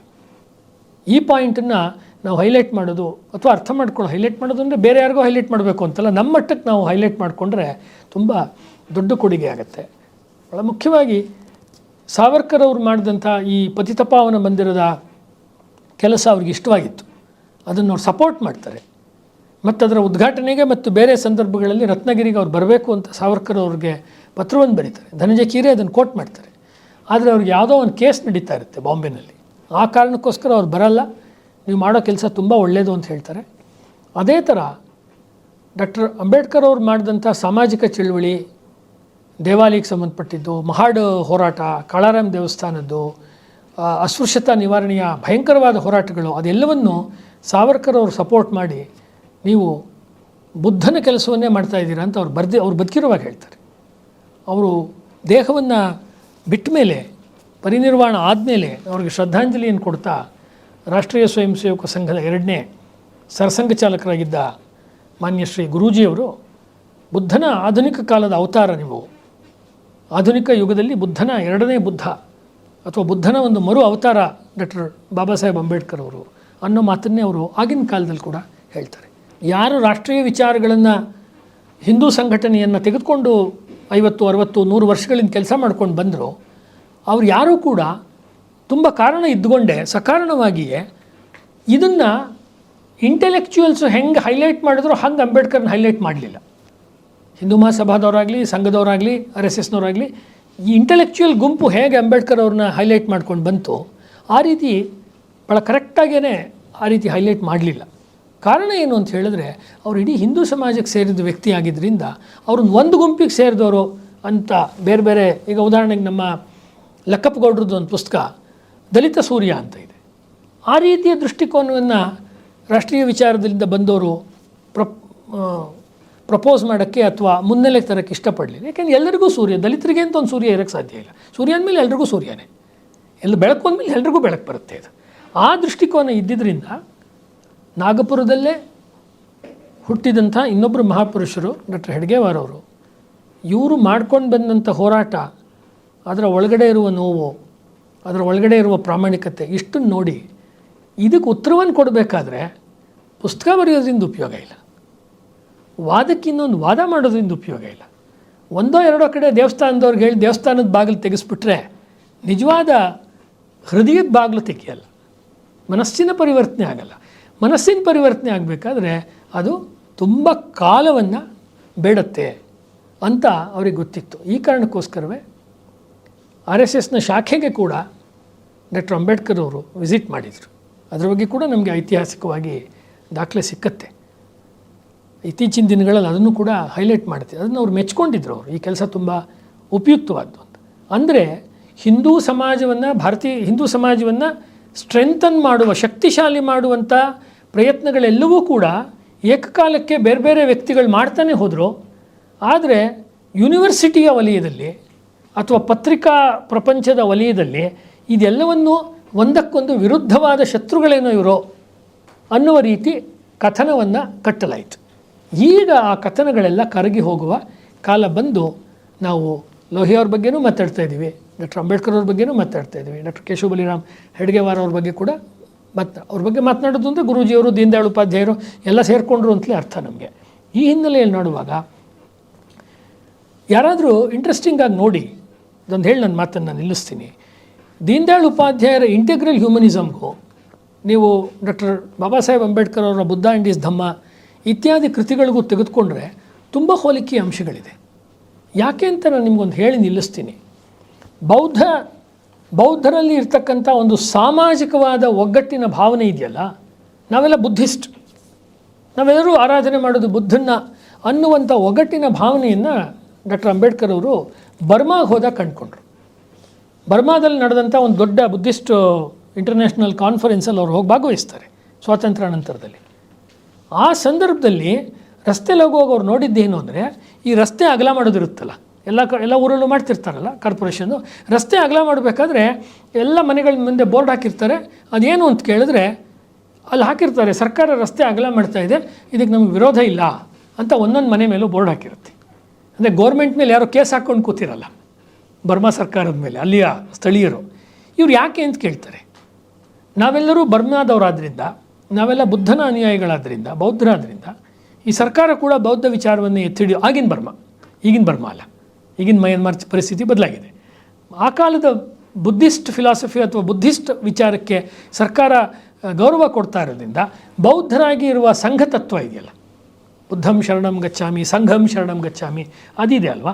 ಸಂಘತತ್ವದ ಆಧಾರದ ಮೇಲೆ ಒಂದು ಅರ್ಧ ಅಡಿ ಜಾಗ ಬಿಟ್ಕೊಟ್ರೆ ನಮ್ಮ ಸಮಾಜಕ್ಕೆ ಒಳ್ಳೆಯದಲ್ವಾ, ಬೌದ್ಧ ಸಮಾಜಕ್ಕೆ ಒಳ್ಳೆಯದಲ್ವಾ ಅನ್ನೋ ಒಂದು ಸಂಘಟನಾತ್ಮಕ ಬುದ್ಧಿ ಮಯನ್ಮಾರಿನ ಅಥವಾ ಬರ್ಮಾದ ಬೌದ್ಧರಲ್ಲಿ ಇರೋದನ್ನು ಕಂಡು ಇದು ಕೂಡ ಭಾರತಕ್ಕೆ ಒಂದು ಮಾದರಿಯಾಗಬಹುದು ಅನ್ನುವುದನ್ನು ಅವರು ಕಂಡುಕೊಂಡಿದ್ರು. ಹೀಗೆ ಬರ್ಮಾದಲ್ಲಿರೋ ಮಾದರಿಯಿಂದ ಅವ್ರಿಗೆ ರೋಮಾಂಚನವಾಯಿತು. ಆ ಹಿನ್ನೆಲೆಯಲ್ಲಿ ಮತ್ತು ಭಾರತದಲ್ಲಿ ತಲೆತಲಾಂತರದಿಂದ ನಡ್ಕೊಂಡು ಬಂದಿರುವ ವೈದಿಕ ಧರ್ಮ, ಜೈನ ಧರ್ಮ, ಬೌದ್ಧ ಧರ್ಮ ಈ ಮೂರು ಸೇರಿ ಸನಾತನ ಸಂಪ್ರದಾಯ ಆಗಿರುವಂಥದ್ದು. ಹಾಗಾಗಿ ನಾನು ಬೌದ್ಧ ವಿಚಾರಕ್ಕೆ ನಾನು ಹೋಗ್ತೀನಿ ಅಂತ ಅವರು ಬೌದ್ಧ ವಿಚಾರವನ್ನು ಅವರು ತೆಗೆದುಕೊಂಡ್ರು. ಅದನ್ನು ಚೆನ್ನಾಗಿ ಅವರು ಅಭ್ಯಾಸ ಮಾಡಿದರು. ಪಾರ್ಲಿಮೆಂಟಲ್ಲಿ ಭಾರತದ ರಾಷ್ಟ್ರೀಯ ಭಾಷೆ ಯಾವುದಾಗಬೇಕು ಅನ್ನೋ ಚರ್ಚೆ ಬಂದಾಗ ಸಂಸ್ಕೃತವೇ ಭಾರತದ ರಾಷ್ಟ್ರೀಯ ಭಾಷೆ ಆಗಬೇಕು ಅಂತ ಆ ಚರ್ಚೆಗೆ ಸಪೋರ್ಟ್ ಮಾಡಿದವರು ಭಾರತದ ಅಫಿಷಿಯಲ್ ಲ್ಯಾಂಗ್ವೇಜ್ ಆಗಬೇಕು ಅಂತ ಹೇಳಿದಾಗ ಅಂಬೇಡ್ಕರ್ ಅವರೇನೆ. ದಿ ಸಂಡೇ ಟೈಮ್ ಸ್ಟ್ಯಾಂಡರ್ಡ್ ಪತ್ರಿಕೆ ಸೆಪ್ಟೆಂಬರ್ 11, 1949 ವರದಿಯನ್ನು ತಮ್ಮ ಮುಂದೆ ಹೇಳ್ತಾ ಇದ್ದೀನಿ. Sanskrit as official language of Indian Union, amendment to draft provisions, Ambedkar among signatories ಅನ್ನುವ ವರದಿ ಬರುತ್ತೆ. ಇದರೊಳಗಡೆ ಇದಕ್ಕೆ ಸೈನ್ ಮಾಡಿದವರು ಭಾರತದ ಅಧಿಕೃತವಾದ ಭಾಷೆ, ಸರ್ಕಾರಿ ಭಾಷೆ ಸಂಸ್ಕೃತವೇ ಆಗಬೇಕು, ಅಂದರೆ ಎಲ್ಲ ಸುತ್ತೋಲೆಗಳು ಸಂಸ್ಕೃತದಲ್ಲೇ ಬರಬೇಕು ಅಂತ ಅನೇಕರು ಸೈನ್ ಮಾಡ್ತಾರೆ. ಆಮೇಲೆ ಅದು ಚರ್ಚೆ ನಡೆಯುತ್ತೆ. ಎಲ್ಲ ಬುದ್ಧಿವಂತರ ಸಭೆಯಲ್ಲಿ ಚರ್ಚೆ ನಡೆದಾಗ ಅದು ಹಿಂದಿ ಮತ್ತು ಸಂಸ್ಕೃತ ಎರಡಕ್ಕೂ ಸಮವಾದಂಥ ಓಟ್ ಬರುತ್ತೆ. ಅವತ್ತಿನ ಸಭೆಯ ಅಧ್ಯಕ್ಷ ಸ್ಥಾನದಲ್ಲಿದ್ದವರು ಡಾಕ್ಟರ್ ರಾಜೇಂದ್ರ ಪ್ರಸಾದ್ ಅವರು. ರಾಜೇಂದ್ರ ಪ್ರಸಾದ್ ಅವರಿಗೆ ಸಹಜವಾಗಿಯೇ ಹಿಂದಿ ಭಾಷಿಕರು, ಅವರು ಹಿಂದಿಯ ಪರವಾಗಿ ಓಟನ್ನು ಹಾಕ್ತಾರೆ. ಹಾಗಾಗಿ ಅಜಾತಶತ್ರು ಅಂತ ಅವ್ರನ್ನ ಕರೆಯೋದು ಕಷ್ಟ, ಯಾಕೆಂದ್ರೆ ಸಂಸ್ಕೃತಕ್ಕೆ ಅವ್ರು ವಿರುದ್ಧವಾಗಿದ್ದರು. ಅವರು ರಾಜೇಂದ್ರ ಪ್ರಸಾದ್ ಅವ್ರನ್ನ ಬಹಳ ಭೋಳೆತನದಿಂದ ನಾವು ಅಜಾತಶತ್ರು ಅಂತ ಹೇಳ್ತೀವಿ. ಸುಭಾಷ್ ಚಂದ್ರ ಬೋಸ್ ಅವರ ವಿಚಾರದಲ್ಲಿ ತುಂಬ ತಪ್ಪಾಗಿ ನಡ್ಕೊಳ್ತಾರೆ ರಾಜೇಂದ್ರ ಪ್ರಸಾದ್ ಅವರು. ಅನೇಕ ಸಂದರ್ಭದಲ್ಲಿ ಸಂವಿಧಾನ ಸಭೆಯ ಘನತೆಯನ್ನು ಕಾಪಾಡುವಾಗ ಅವರು ಆ ಕೆಲಸವನ್ನು ಮಾಡೋದಿಲ್ಲ ಅವರು ಆ್ಯಕ್ಚುಲಿ. ಆದರೆ ಸಂಸ್ಕೃತವನ್ನು ಯೂನಿಲ್ಯಾಟ್ರಲ್ ಆಗಿ ಅಥವಾ ಎಲ್ಲರೂ ಸಹಮತದಿಂದ ಒಂದು ಭಾರತದ ಒಂದು ಅಧಿಕೃತವಾದ ಭಾಷೆ ಅಂತ ಮಾಡಿದ್ದಿದ್ರೆ ನಿನ್ನೆ ನಾವು ಯಾವ್ದು ಹೇಳಿದ್ವಿ, ಅಂಗ್ರೇಜಿ ಹಠಾವೋ, ಆ ಪ್ರಶ್ನೆ ಅಲ್ಲಿ ಅಸ್ತಿತ್ವಕ್ಕೆ ಬರ್ತಾನೆ ಇರಲಿಲ್ಲ. ಇಂಗ್ಲೀಷ್ ತಾನಾಗೆ ಬಿದ್ದೋಗಿ ಸಂಸ್ಕೃತ ಎಲ್ಲ ಕಡೆ ಇರ್ತಿತ್ತು. ಮತ್ತು ಉಳಿದವರು ಏನು ಹೇಳ್ತಾ ಇದ್ದಾರೆ, ಸಂಸ್ಕೃತವನ್ನು ಕೆಲವೇ ಜಾತಿಯವರು ತಮ್ಮ ಮುಷ್ಟಿಯಲ್ಲಿ ಇಟ್ಕೊಂಡಿದ್ದಾರೆ, ನಮಗೆ ಕಲಿಸಲ್ಲ ಅಂದರೆ ಪ್ರತಿಯೊಂದು ಸರ್ಕಾರಿ ರೆಕಾರ್ಡ್ಸು ಸಂಸ್ಕೃತದಲ್ಲಿರುವಾಗ ಶಾಲೆಗಳಲ್ಲಿ ಪ್ರೈಮರಿಯಿಂದ ಹಿಡಿದು ಎಲ್ಲ ಕಡೆ ಸಂಸ್ಕೃತ ಟೀಚಿಂಗು ಅಂದರೆ ಅಫಿಷಿಯಲ್ ಆಗಿ ಅಧ್ಯಯನಕ್ಕೆ ಸಹಜವಾಗೇ ಬರ್ತಾಗಿರ್ತಿತ್ತು. ಮತ್ತು ಭಾರತ ಸ್ವಾತಂತ್ರ್ಯವನ್ನು ಪಡೆಯೋದ್ರ ಜೊತೆಗೆ ಸ್ವರಾಜ್ಯವನ್ನು ಪಡೆಯೋದರ ಮೊದಲನೇ ಹೆಜ್ಜೆಯಾಗಿ ಸಂಸ್ಕೃತದ ಅಧಿಕೃತವಾದ ಬಳಕೆ ಆಗಿರ್ತಿತ್ತು. ಜಗತ್ತಿನಲ್ಲಿ ಸಂಸ್ಕೃತವನ್ನು ಅಫಿಷಿಯಲ್ ಲ್ಯಾಂಗ್ವೇಜ್ ಮಾಡಿಕೊಂಡಂಥ ಮೊದಲನೇ ದೇಶ ಭಾರತ ಆಗಿದ್ದಿದ್ರೆ ಮುಂದಿನ ಸರ್ಕಾರಗಳು ಬದಲಾದಾಗ ಸುತ್ತಮುತ್ತ, ನಿನ್ನೆ ಮಾತಾಡಿದ ವಿಷಯವನ್ನು ಹೇಳೋದಾದರೆ, ಸುತ್ತಮುತ್ತ ಇರುವಂಥ ಭಾರತ ಪ್ರಿಯ ಅಥವಾ ಭಾರತೀಯ ಸಂಸ್ಕೃತಿಯನ್ನು ಇಷ್ಟಪಡುವ ಏಷ್ಯಾ ದೇಶಗಳು ಸಂಸ್ಕೃತವನ್ನೇ ತಮ್ಮ ಅಧಿಕೃತ ಭಾಷೆಯಾಗಿ ಮಾಡ್ಕೊಳ್ಳೋಕ್ಕೆ ತುದಿಗಾಲಿನ ಮೇಲೆ ನಿಂತಿರ್ತಿತ್ತು. ಮೊದಲು ಥೈಲ್ಯಾಂಡೇ ಬಂದುಬಿಡ್ತಿತ್ತು ಅಂತ ಕಾಣಿಸುತ್ತೆ ಸಂಸ್ಕೃತವನ್ನು ಅಫಿಷಿಯಲ್ ಲ್ಯಾಂಗ್ವೇಜ್ ಮಾಡ್ಕೊಳ್ಳೋಕ್ಕೆ. ಈ ಒಂದು ಗೋಲ್ಡನ್ ಅವರ್ನ ನಾವು ಕಳ್ಕೊಂಡ್ವಿ. ಅಂಬೇಡ್ಕರ್ ಅವರು ಅದಕ್ಕೆ ತುಂಬ ದುಃಖಿಸ್ತಾರೆ. ಅವರು ಅಂದರೆ ಭಾಷಾ ವಿಚಾರದಲ್ಲಿ ಅವ್ರಿಗೆ ಕೇವಲ ವಿದ್ವಾಂಸನಾಗಿ ಪ್ರೇಮ ಇತ್ತು ಅಂತಲ್ಲ, ಅಡ್ಮಿನಿಸ್ಟ್ರೇಟಿವ್ ಆಗಿ ಹೇಗೆ ಅದನ್ನು ತಂದರೆ ಒಂದು ಟಸೆ ಹೊಡೆದಂತೆ, ಒಂದು ಮುದ್ರೆ ಹೊಡೆದ್ಬಿಟ್ರೆ ಸರ್ಕಾರಿ ಅದು ಶಾಸನ ಆಗಿಬಿಡುತ್ತೆ, ಅದಿತ್ತು. ಪಾಲಿಯನ್ನು ಕೂಡ ಅವರು ಅಧ್ಯಯನ ಮಾಡಿದರು. ಪಾಲಿಯಲ್ಲೂ ಡಿಕ್ಷನರಿ ಬರೀತಾರೆ, ಸುಮ್ಮನೆ ಏನೋ ಇಂಗ್ಲೀಷ್ ಓದ್ಕೊಂಡು ಇದು ಮಾಡಿದರು ಅಂತಲ್ಲ. ಪಾಲಿಯಲ್ಲವರು ಶಬ್ದಕೋಶವನ್ನು ಬರೆದಿದ್ದಾರೆ. ಹಿ ವಾಸ್ ಎ ಲೆಕ್ಸಿಕೋಗ್ರಫರು ಅಂಬೇಡ್ಕರ್ ಅವರು. ಕುಟುಂಬಶಾಸ್ತ್ರಿ ಅನ್ನೋರು ಭಾರತದ ಫಿಲಾಸಫರ್ಸ್ದು ಒಂದು ಪಟ್ಟಿ ಮಾಡಬೇಕಾದ್ರೆ ಕುಟುಂಬಶಾಸ್ತ್ರಿಯವರು ಅಂಬೇಡ್ಕರ್ ಅವ್ರನ್ನ ಆಧುನಿಕ ಭಾರತದ ಫಿಲಾಸಫರ್ಸ್ನ ಪಟ್ಟಿನಲ್ಲಿ ಅವರು ಸೇರಿಸ್ತಾರೆ.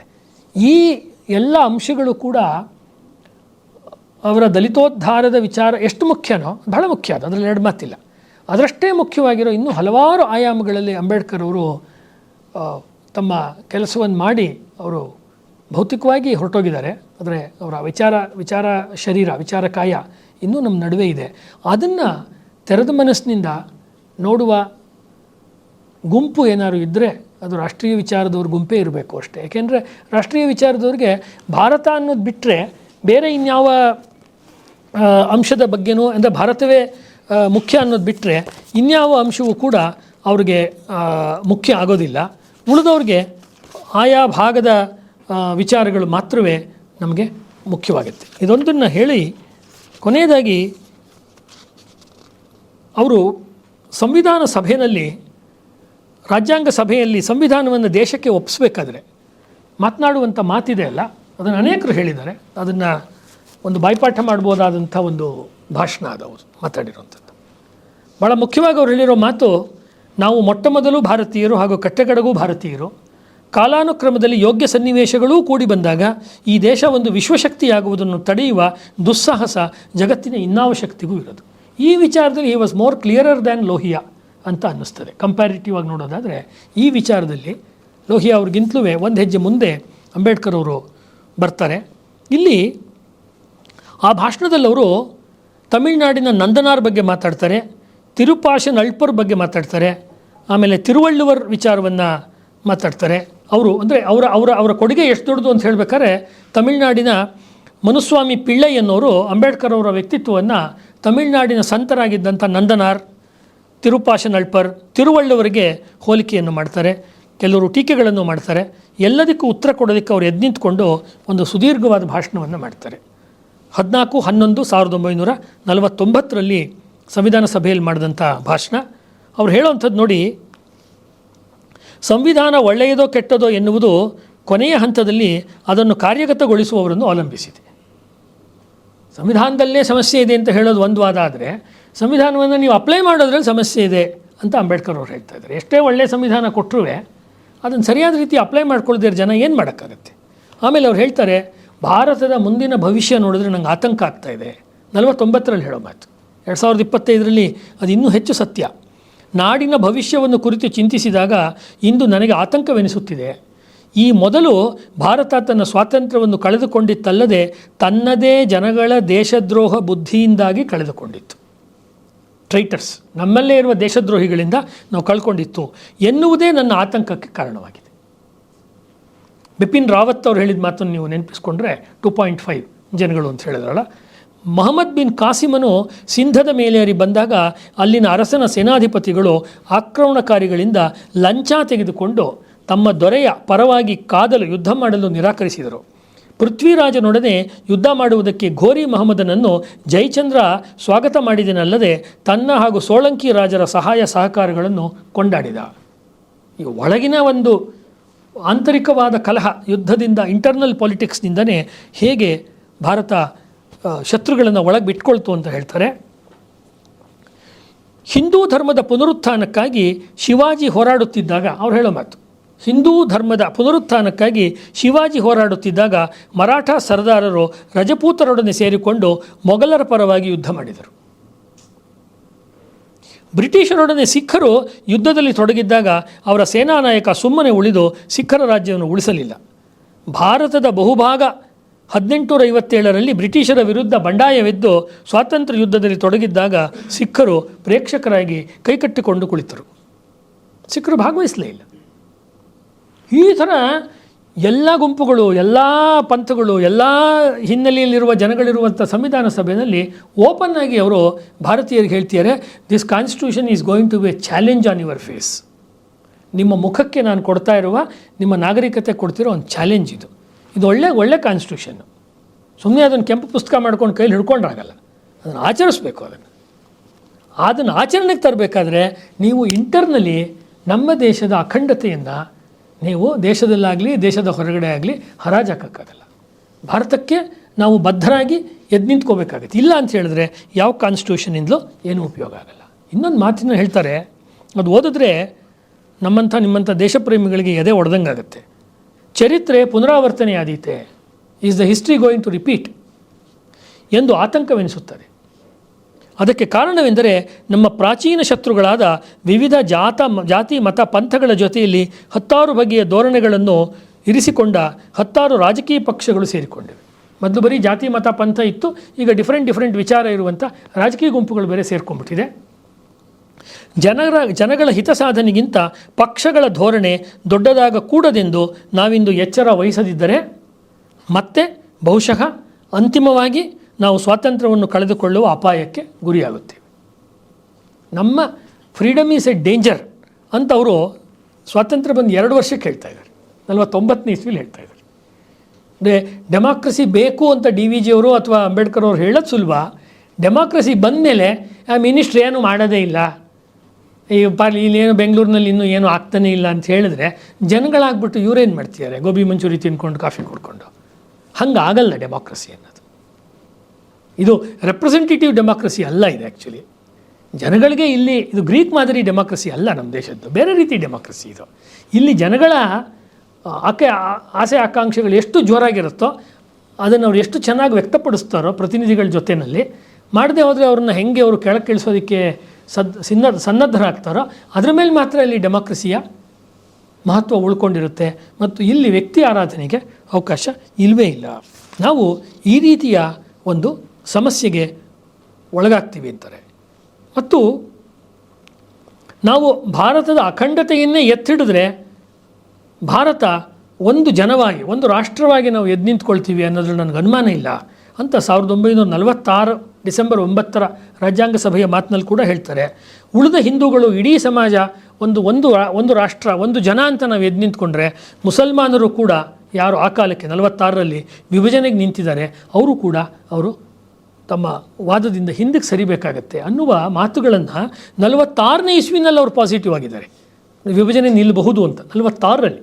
ಮಿಕ್ಕವರೆಲ್ಲ ಕೈ ಚೆಲ್ಬಿಟ್ಟಿದ್ರು, ನೆಹರು ಇತ್ಯಾದಿಯವರು. ಅದು ಗೊತ್ತಾಗುತ್ತೆ. ಯಾಕಂದರೆ ಅವಿಭಕ್ತ ಭಾರತ, ಅಖಂಡ ಭಾರತ, ಇದು ಅವಿಭಕ್ತ ಭಾರತ ಅಂತ VM ಇನಾಮ್ದಾರ್ ಬಳಸಿರೋ ಪದ. ಅವಿಭಕ್ತ ಭಾರತವೇ ಎಲ್ಲರಿಗೂ ಅನುಕೂಲ. ಭಾರತ ಅಖಂಡವಾಗಿದ್ದರೆ ಅದೇ ಎಲ್ಲರಿಗೂ ಅನುಕೂಲ. ಈ ವಿಷಯದಲ್ಲಿ ನನಗೆ ಅನುಮಾನ ಇಲ್ಲ. ಯಾಕೆ ಅವರು ಗಾಂಧೀಜಿಯವ್ರ ವಿಚಾರವನ್ನು ಅಥವಾ ನೆಹರು ವಿಚಾರವನ್ನು ಅಷ್ಟು ಖಡಾಖಂಡಿತವಾಗಿ ವಿರೋಧ ಮಾಡಿದ್ರು ಅಂತ ಹೇಳಿದ್ರೆ, ಅವರು ಭಾರತವನ್ನೇ ಕೇಂದ್ರವಾಗಿ ಇಟ್ಕೊಂಡಿದ್ದರಿಂದ ಅವರ ಮಾತಿನಲ್ಲಿ ಆ ಒಂದು ನೇರವಂತಿಕೆ ಮತ್ತು ಕಟುತ್ವ ಬಂತು.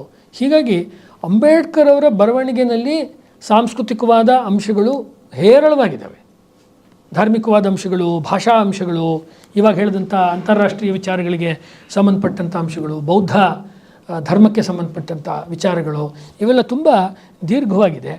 ನಾವು ಅದರ ಒಂದು ತೌಲನಿಕವಾದ ಅಧ್ಯಯನವನ್ನು, ನಮ್ಮ ದೇಶವನ್ನು ಈ ಕಾಲದಲ್ಲಿ ಒಂದು ದೊಡ್ಡ ಶಕ್ತಿಯುತವಾದ ದೇಶವನ್ನಾಗಿ ಮಾಡೋದಕ್ಕೆ ಹೇಗೆ ಬಳಸ್ಕೋಬಹುದು ಅನ್ನೋದ್ರ ಕಡೆಗೆ ನಾವು ಅವರ ಬರವಣಿಗೆಗಳನ್ನು ತೆಗೆದುಕೊಳ್ಬೇಕು. ಮತ್ತು ಹಾಗೆ ತಗೊಳ್ಬೇಕಾದ್ರೆ ಸಂವಿಧಾನ ಸಭೆಯ, ರಚನಾ ಸಭೆಯ ನಡಾವಳಿಗಳ ಸಂಪುಟಗಳೇನಿದೆ, ಕಾನ್ಸ್ಟಿಟ್ಯೂಯೆಂಟ್ ಅಸೆಂಬ್ಲಿ ಡಿಬೇಟ್ಸ್, ಅದು ಕೂಡ ನಮ್ಗೆ ಅಷ್ಟೇ ಮುಖ್ಯ ಆಗುತ್ತೆ. ಬರೀ ಸಂವಿಧಾನ ಅಲ್ಲ, ಅದಕ್ಕಿಂತ ಮುಂಚೆ ಪೂರ್ವಭಾವಿಯಾಗಿ ನಡೆದಂಥ ಸುಮಾರು 2 ವರ್ಷಗಳ ಕಾಲದ ಡಿಬೇಟ್ಸಲ್ಲಿ ಒಂದೊಂದು ಆರ್ಟಿಕಲ್ಗಳನ್ನು ಕಾನ್ಸ್ಟಿಟ್ಯೂಷನಲ್ಲಿ ಸೇರಿಸಬೇಕಾದ್ರೆ ಎಷ್ಟು ಕಷ್ಟಪಟ್ಟಿದ್ದಾರೆ, ಎಷ್ಟು ಒಂದು ಮಂಥನಗಳು ನಡೆದಿದೆ, ಚಿಂತನೆಗಳು ನಡೆದಿದೆ ಅನ್ನೋದು ಗೊತ್ತಾದಾಗ ನಾವು we will enter into the epistemology of our constitution. ನಮ್ಮ ಸಂವಿಧಾನದ ಜ್ಞಾನಮೀಮಾಂಸೆ ಕಡೆಗೆ ನಾವು ಕೈ ಹಾಕ್ತೀವಿ. ಅದನ್ನು ಮಾಡಿದಾಗ ಅಂಬೇಡ್ಕರ್ ಅವರ ರಾಷ್ಟ್ರವನ್ನು ಕುರಿತ, ಸಂಸ್ಕೃತಿಯನ್ನು ಕುರಿತ ಚಿಂತನೆ ಎಷ್ಟು ಭದ್ರವಾಗಿತ್ತು ಅನ್ನೋದು ನಮಗೆ ಗೊತ್ತಾಗುತ್ತೆ. ಅಷ್ಟಿಷ್ಟನ್ನು ಮಾಡಿದಂಥ ಅಂಬೇಡ್ಕರ್ ಅವರು ಕಬೀರ್ನ ಅನುಯಾಯಿಗಳಾಗಿದ್ದರು. ಸಂತ ಪರಂಪರೆಯನ್ನು ಒಪ್ಪುವಂಥ, ಮರಾಠಿಯಲ್ಲಿ ಬಂದ ಸಂತ ಪರಂಪರೆಯನ್ನು ಒಪ್ಪುವಂಥ ಅಂಬೇಡ್ಕರ್ ಆಗಿದ್ದರು ಅನ್ನುವುದನ್ನು ನಾವು ಗಮನದಲ್ಲಿ ಇಟ್ಕೊಂಡ್ರೆ, ಅವರು ಹಿಂದೂ ಧರ್ಮದ ಬಗ್ಗೆ ಮಾಡಿರುವ, ಹಿಂದೂ ಸಮಾಜದ ಬಗ್ಗೆ ಮಾಡಿರುವ ಟೀಕೆಗಳೆಲ್ಲ ಮನೆಯ ಒಳಗಿನವರಾಗಿ, ಮನೆಯ ಸದಸ್ಯರಾಗಿ ಮಾಡಿರೋ ಟೀಕೆಗಳು. ಒಬ್ಬ ವಿವೇಕಾನಂದರು ಹೇಗೆ ಟೀಕೆ ಮಾಡ್ತಾರೋ ಹಿಂದೂ ಸಮಾಜವನ್ನು, ಆ ರೀತಿಯಾಗಿ ಅಂತ ತೆಗೆದುಕೊಂಡಾಗ ಅನೇಕ ಸರ್ತಿ ನಮಗೆ ಇರಬಹುದಾದ ಸಂದೇಹಗಳು ತಾನಾಗೇ ನಿವಾರಣೆ ಆಗುತ್ತೆ.